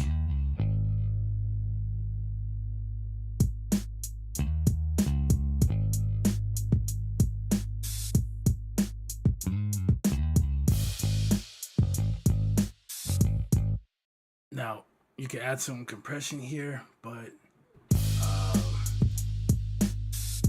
the reason I'm going to avoid doing so is because that's kind of already being done within this VST. Okay, so these are all the different elements here, and I believe I thought there was a way. I guess you do it through here. I guess it's the Sunburst Electric that's a little different. But this is all the stuff here, and so you can do all your pretty much EQing and stuff here. So like we don't really do too much here. You know what I'm saying? Again, everything's just kind of minor because it was just a little bit. I wanted a little bit more to it, but we don't have to really do too much because that's being taken care of within that plugin. Okay, so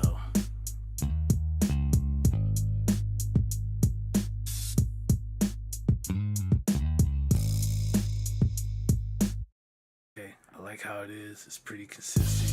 You can even watch the volume here. Okay, it's pretty consistent. Okay, so we're gonna leave that as it is. Let's move. Let's go here. Okay, this is the game sample that we're working on. Okay.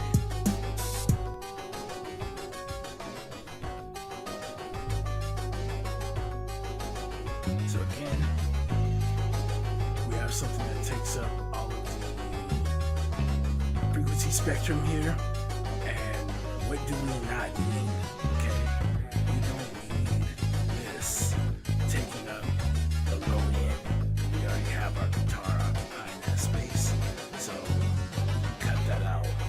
And typically, when you're dealing with, when you're working with samples, okay, somewhere from like 120 to about 160.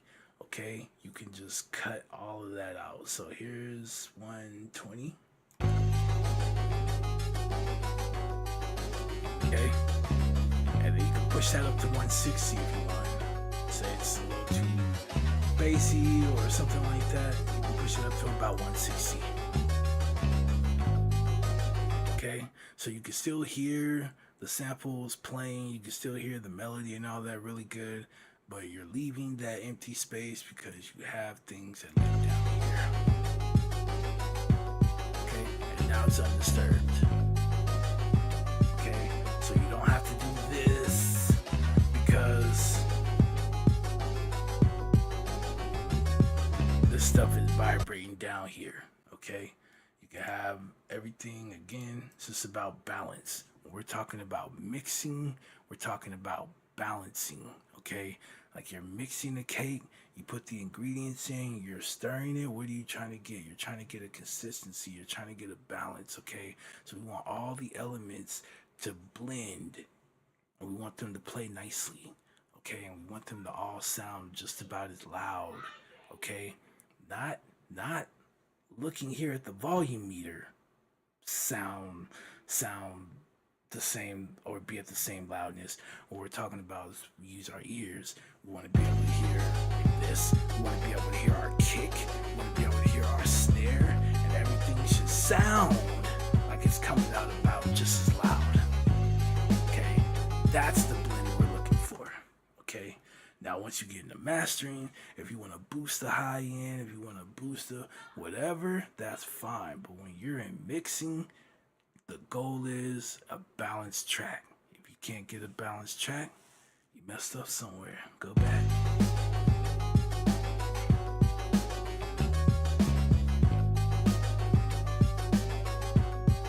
Alright, let's see.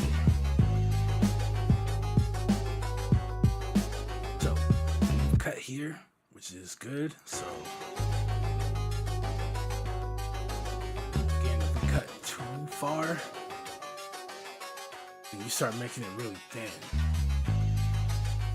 And that's something that's not gonna sound cool. You try and make a drop or something in the beat, you wanna like remove the bass, and this is what you're gonna hear, okay? So again, usually like 120 to 160 is good. There's still enough room in the low end for your kick, your 808s, whatever, right? You make that room and your snare and that's what I'm thinking. Okay. I say even like go up to you can maybe move it up to like 200, but don't go past that because now you start getting in trouble. Okay, but right about 120 to 160 is good for a lot of. It doesn't matter. It could be a soul song, whatever. It's just enough to clear out that low end. Okay, really low end. So let's put that in.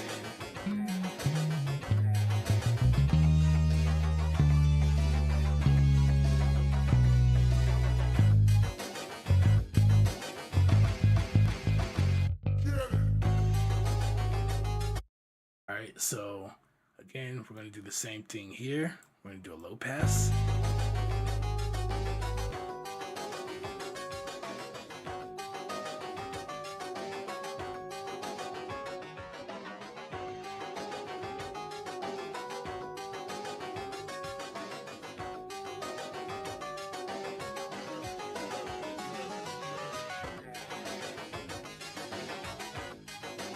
It's nice. Again, you always double check what other things that you got going on.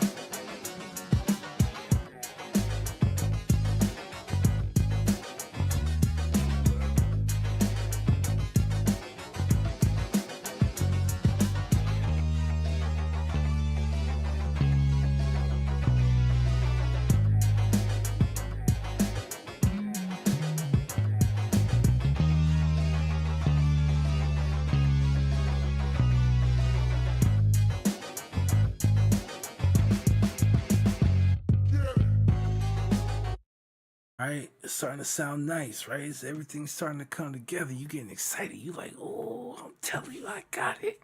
It's like the first day of school. You like, I'm gonna kill him when it get uploaded, man. I'm trying to tell him. All right. So we got that, but we're not done. We're not done, not by a long shot. All right, but we do have that, right? So we have our higher frequency sounds. Unbothered. You can maybe push in on this a little more. Okay, maybe take it to about here and just let it. Okay, you can do that as long as it's not affecting the sound too much. We don't want this. Okay, now you're starting to, the sound is getting lost.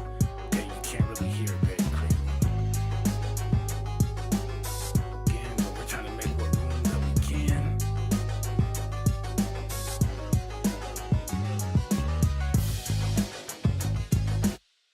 Alright, now let's listen to this. Let's use a sweep. Alright, so we're hearing this. Remember I told you about that boxy area. Sounds like this. Sounds like you're talking in a box, okay? We find this area. We don't like this, okay? So even though it's like this, and you're not really hearing anything, again, just imagine someone turning the volume up. It starts to creep out. We don't like this, so we're going to bring it down. That's actually going to tighten this particular sample, okay?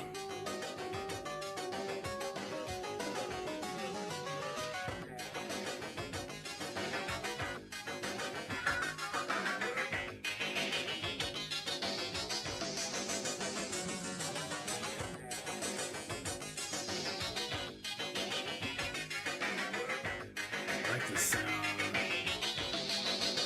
about here. Here.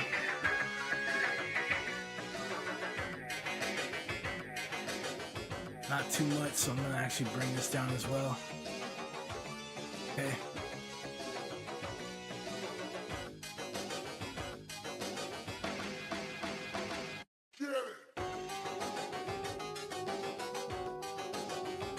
Alright, so that's what we got there. We can actually bring this down more. Alright, so let's bring...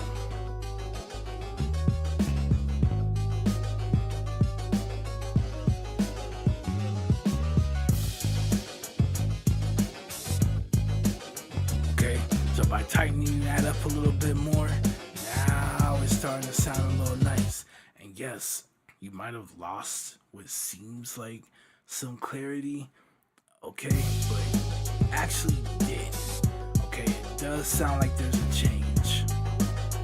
But all we're doing is getting rid of the things that sound harsh. But understand, when we start doing this stuff, we're actually turning down the volume. Okay, so we're at -18, but with our changes, the volume of it goes down. That's why it sounds like that. So all we gotta do is take our makeup gain, or take a gain plug-in, right? Insert, and bring the volume back up to where it was.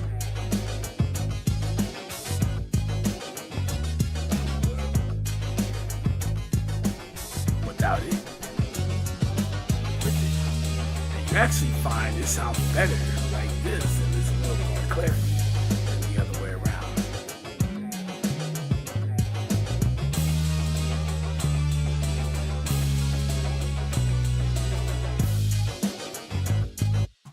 Alright. And then again, if you're finding problems with the sample, maybe it's not staying consistently at particular volume, right? It's not hitting consistently there. Go ahead and add that compression.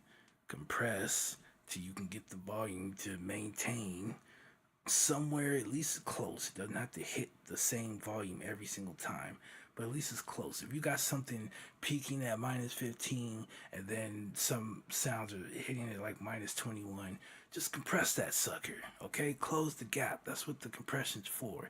You compress the peaks, you bring them down closer to the valleys, okay? And then when you lose the volume, you have to put the volume in, so you turn the volume up, which is actually going to raise the volume of the valleys, okay? That's why they say compression makes the louder sounds quieter, and it makes the quieter sounds louder, because that's a two-part thing: compression and then makeup gain, right? Because you got to bring the volume back to where you had it. All right, so if you're having problems with consistency, then compress it. If you're not, and it's doing fine without it, don't compress it. Don't overdo things. Don't overthink it, okay?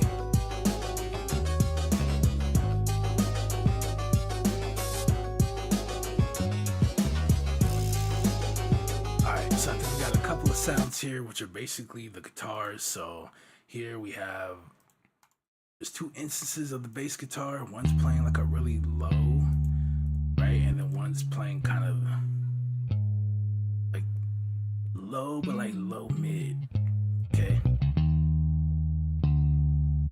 Then we have we have an electric guitar here. Hey, look, I was jumping out of my seat when I did that, because I was listening to this. It was like, I was like, I want this electric guitar. What could we do? And I was like, I started hearing it in my head. I was like, what is happening here? And then I clicked, boom. And I was like, where's this cut? Like, once I found it, I was like, all right, we're good. And then came the struggle with trying to actually record that and get my fingers. Hey, look, man, my fingers are big, all right? Like, yeah, what could I do here? All right, this is the charger for my earbuds, okay? And this is the little thing you plug in right here. And this is my finger, okay? And my finger is just like over this sucker. It's like we're done, and that's just my finger, all right? So, hey, look, we do what we gotta do. We make it work. So go back. So what I want to do here is remove this one, and I'm actually going to here. We can actually copy. So I'm going to click here, go to say preset as, and you see how it has that mouse icon there. You can actually click, hold, and move it. You see that? And then what you do is go put it in the channel that you want to copy that over to. Done. Okay. So all the settings, right? Everything is the same. So you can play this back.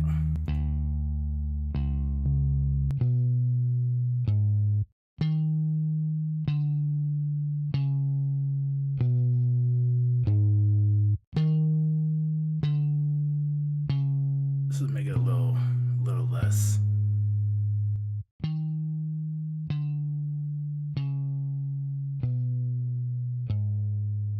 So between -12, -15, let's turn this back on. You can see we're kind of reaching more to like -12, going over it a little bit. So we're just gonna bring the volume down a little bit. We're back between there. Okay, cool.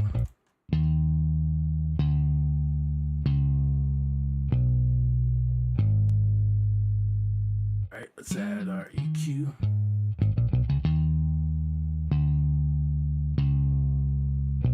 Now let's bring up this one, because we have two of the same exact instrument that are playing, but they're playing at different octaves.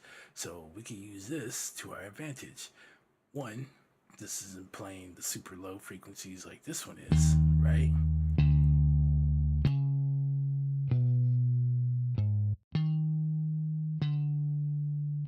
So let's push it to about 80. Okay. So this one we have at 32, we rolled off. Here we're rolling off at 80. So again, that leaves the space over here about 60 hertz and all that. That leaves that room for that bass guitar. Okay, at least for the lower. And then this one is playing. So you could actually hear that guitar and this guitar starting to blend together. Okay.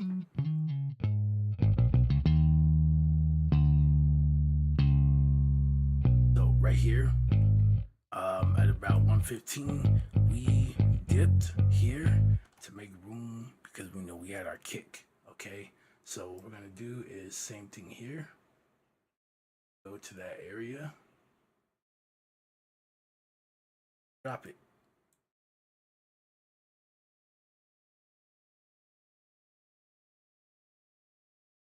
Do about 3. Probably should have did that here.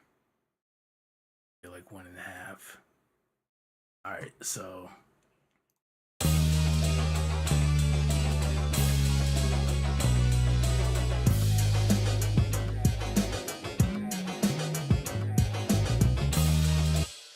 all right, so we have that, and then let's take a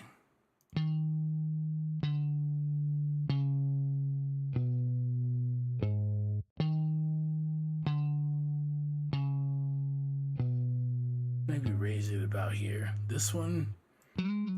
So what I'm gonna do is actually pull this under, since these two play.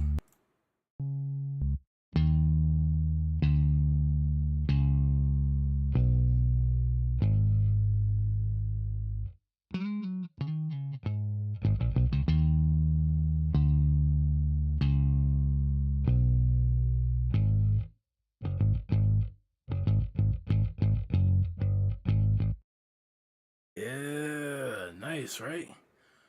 Okay, let's go ahead and do this.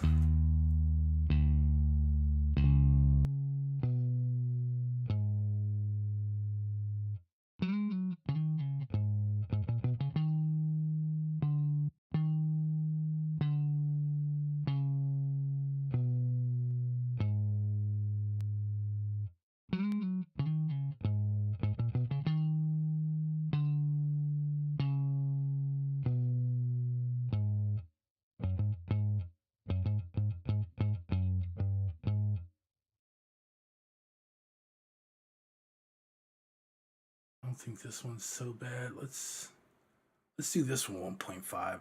We'll drop this one at 3. It does have some.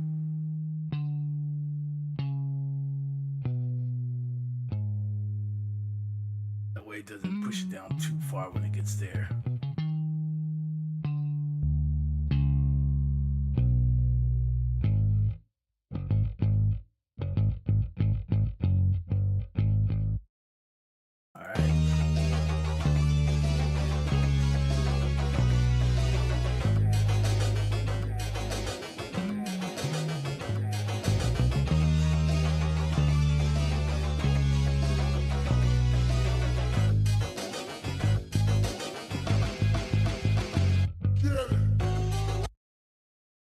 Cool. And then let's move these.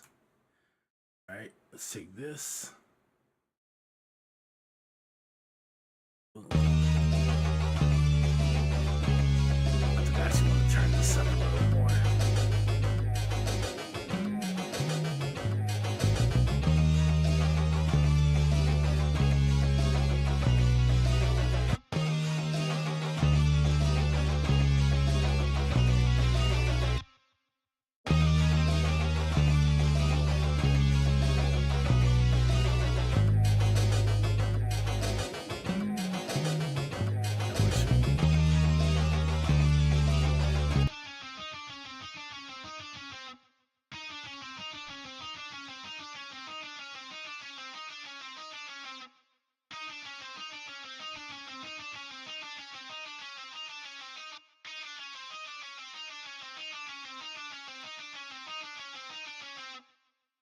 That works. Let's do opposite here.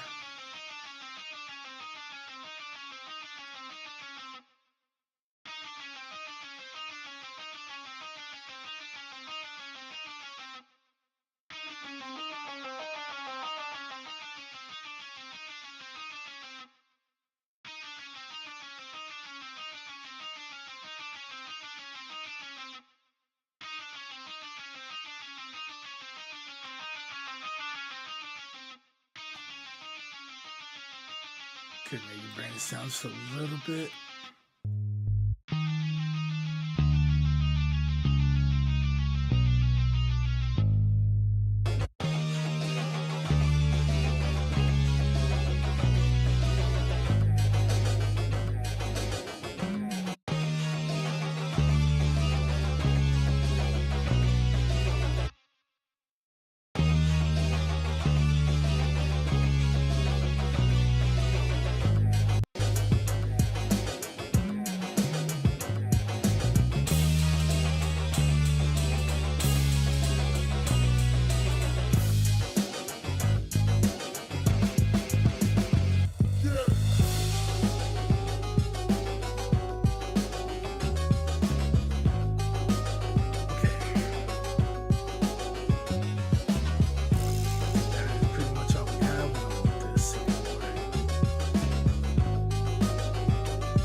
This isn't anything crazy. It's just, you just kind of plug it in and then you're done. So we're not too much worried about that. These are the tags, right? This is another Ron production. Legion of Tunes. All right, and that is pretty much it. Now, what we could do is, I don't know why I did that. What we could do is, now that all of this is done and we got everything kind of the way that we want to, now we can start panning and we can start moving faders. Okay, so.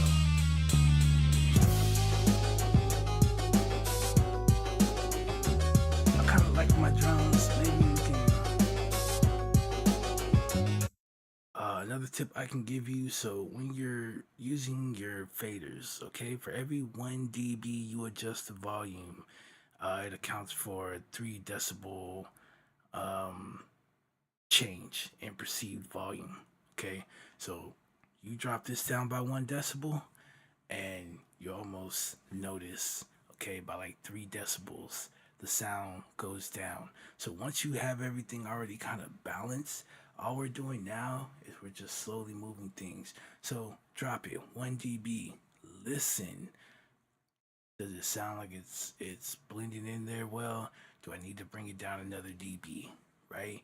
Do that till it sits. Then move on. Okay.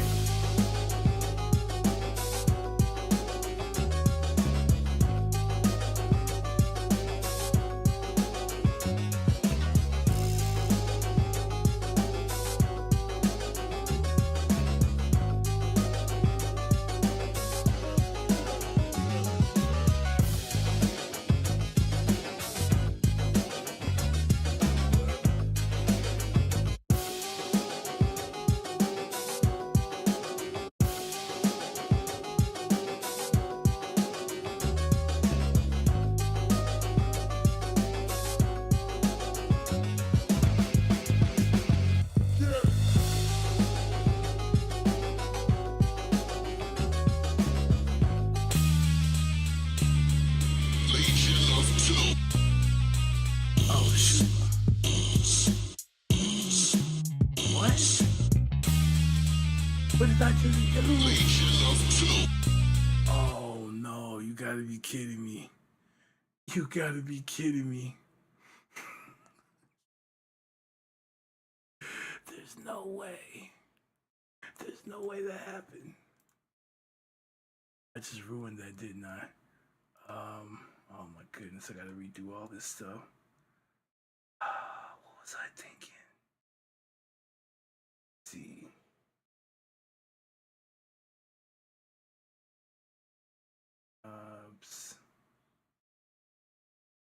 I don't know, but I definitely.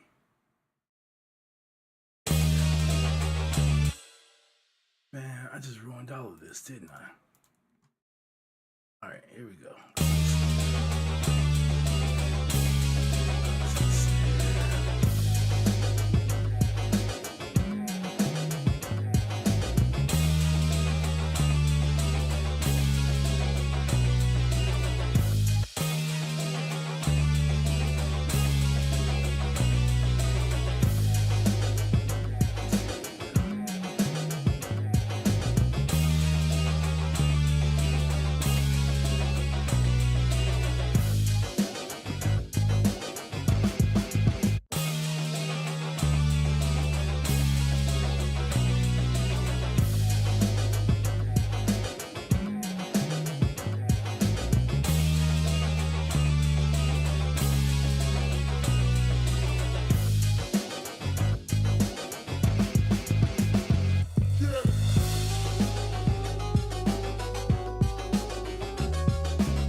So, it's not always going to be perfect the first time around.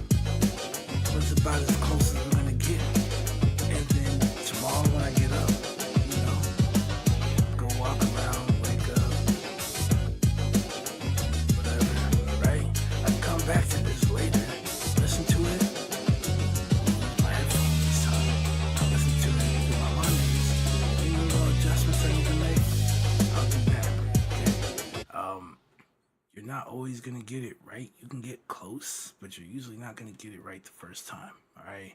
That's why a lot of times when you do send music in to have it mixed or mastered, it's usually like some 24, 48, 72 hour, okay, it kind of depends on who's running the ship, if there's multiple people or not, because your ears need breaks, alright?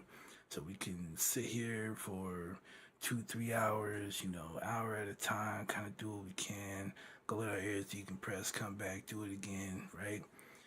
But even once it's done and we say we think we got it done, we need to really make sure we got it done. So a lot of times we'll just sleep overnight, wake up while our ears are brand new, okay? We haven't heard this for 12 hours, whatever. Come back, listen, make sure this is balanced as we can get it. Send it back and say how do you like it. Okay, and as long as you're happy with it, then cool. Transaction done. We get paid or however it's set up and we go on about our business. You got the track you wanted and we got some work. Alright? We got a portfolio. Be like, yeah, this for so and so and they like this. Listen to it. Right? So we'll listen to this later. See what we got. If I want to make any changes, if I feel like something ain't right or whatever, that's the time. You go back and do it. Our work's never done. Y'all hear about Kanye? He goes back to his old music and he redoes the drums and stuff like that. You're supposed to. Once you learn some stuff, you're supposed to go back. You're supposed to experiment. Okay, does it work on this? Can I get the kick to boom like that if I do this? Does it work on all kicks? Does it, gotta play around. So I like how this came out.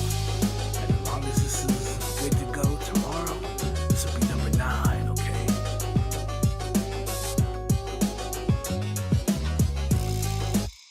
So I'm really having fun with this. Some of these are challenging, but we're getting them done. They're not all gonna sound like, trap beats, I'm sorry, but hey, it's music I can make for you guys. You guys will be able to use this. This music is like background music for your streams, or maybe you got a nice little clip from, I don't know, Call of Duty from Warzone or something. You want to put this is for you guys, okay? It's a community project, so I get on here, I do this stuff live for you guys, and you guys have a say so. If there's like a game you want to hear me try and do something with, speak up, all right? Let's see.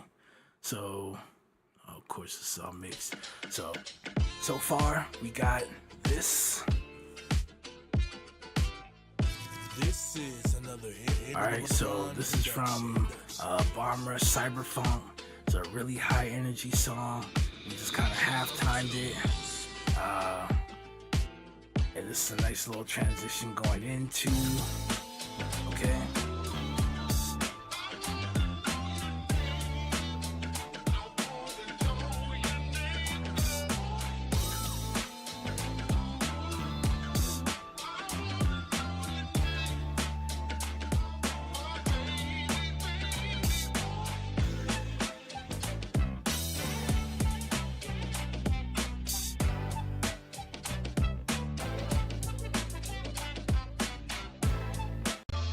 Alright, we got Killer Instinct.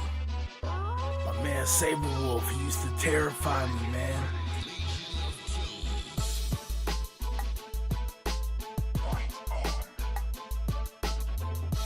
Alright, so once I get to 10, I'll upload the first batch. You guys will have access to it, okay? And we'll continue to add more.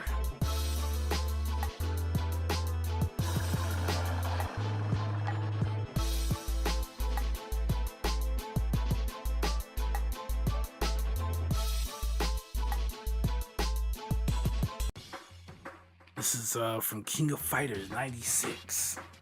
Man, y'all be challenging me. That's all I'm saying. That's all I'm trying to say.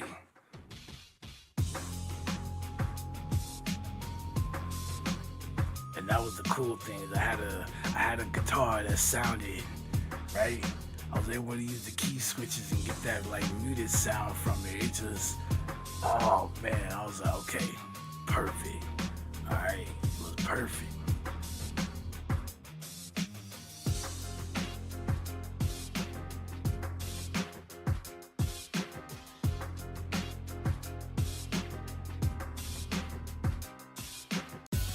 We got Sonic and Knuckles, all right, aka Sonic 3.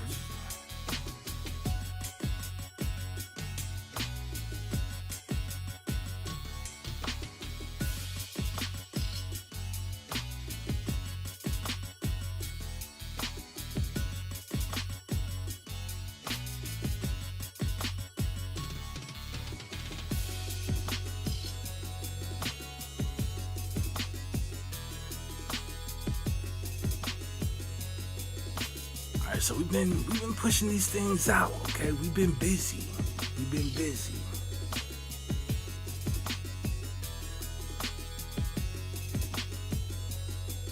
So I added that synth in there, then we got brass that comes in right here.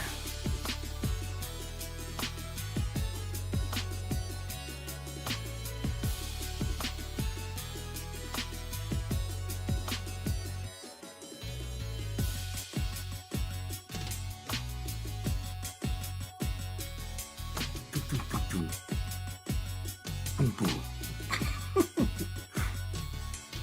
I was like, you know what? We gotta do this.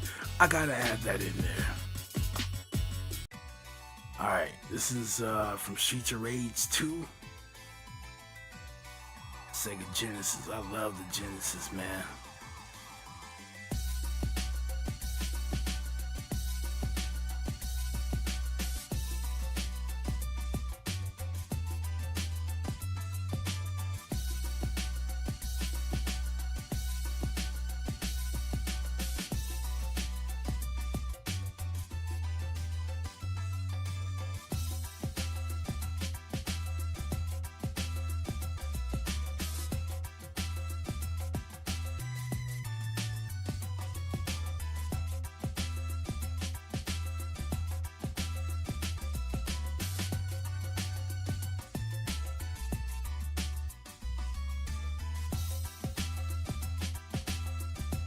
Alright, this one is from East 8, the Lacrimosa of Donna. Alright, this was another high energy song. It was really fast.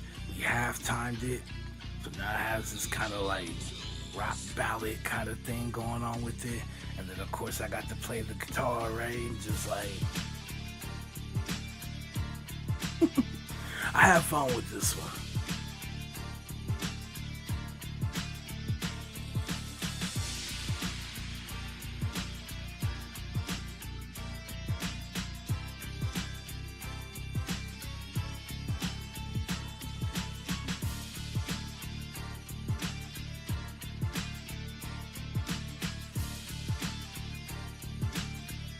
We've been cooking, okay?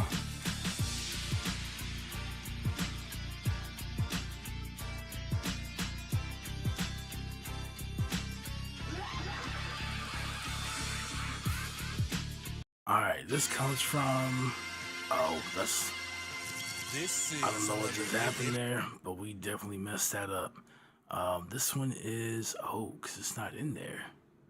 Okay. I don't know what I did with it, unless it's in there and I have moved it from its original location. Yeah, so this is from Mighty Morphin Power Rangers, the movie. This game was on the Super Nintendo. Okay.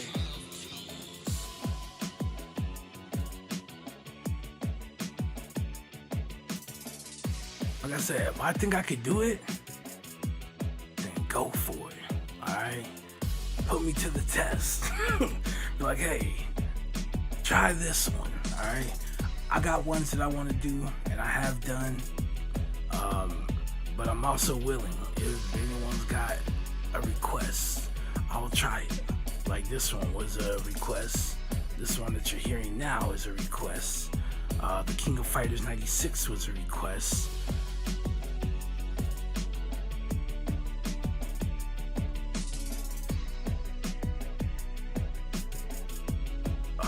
Do we have? We did. And this one is Mega Man 3. Alright. This one is what we just did. Okay. So yeah, like I said, we got about 9. Once this is done, we'll have 9.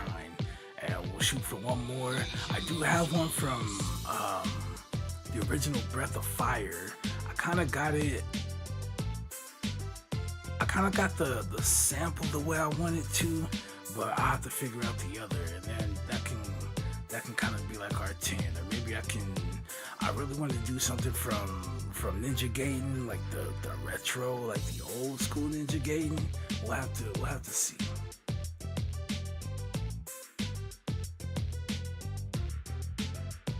And then I got others here. We're not gonna talk about that. That's shh. Okay, we're still working on those. Just trying to get to. I'm not sure what I was going for here. But that. Let's see.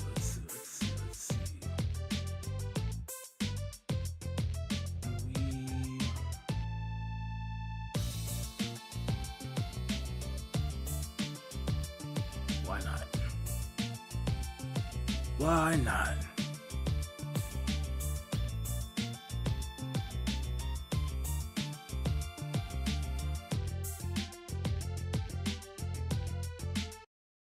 Because while I'm doing this, I'm still getting things ready for to submit. Okay, so not too long ago, I got into Beat Club, but for the most part, I've been networking, and then I've been learning things as well. And so, yeah, whether I actually do something or not, because the beat store and everything is open now. And he talked a little bit about what he was trying to get for us in terms of, monetary amount and stuff like that. So I'm down with it. Thing is, is it enough? So I'm working on some things. I'm trying to think just a little bit. Right? It's really all you need. Just outside the box a little bit. Hopefully I can make something of it. With that being said, let me get out of here. It's almost 11 o'clock. I'll be on tomorrow. I'm usually on 7 p.m. Central Standard Time, Friday, Saturday, and Sunday. But hey, sometimes we pop up on the weekdays, okay? If you see me, I'm either making music or I'm playing the game. Alright? Appreciate everybody for stopping by. Remember, stay patient, remain diligent, and as always, be majestic, okay? The etymology of majestic simply means great. That's why the king, they call him your majesty, but they also call him your greatness. It's interchangeable. So when I say be majestic, be great, and I'm out.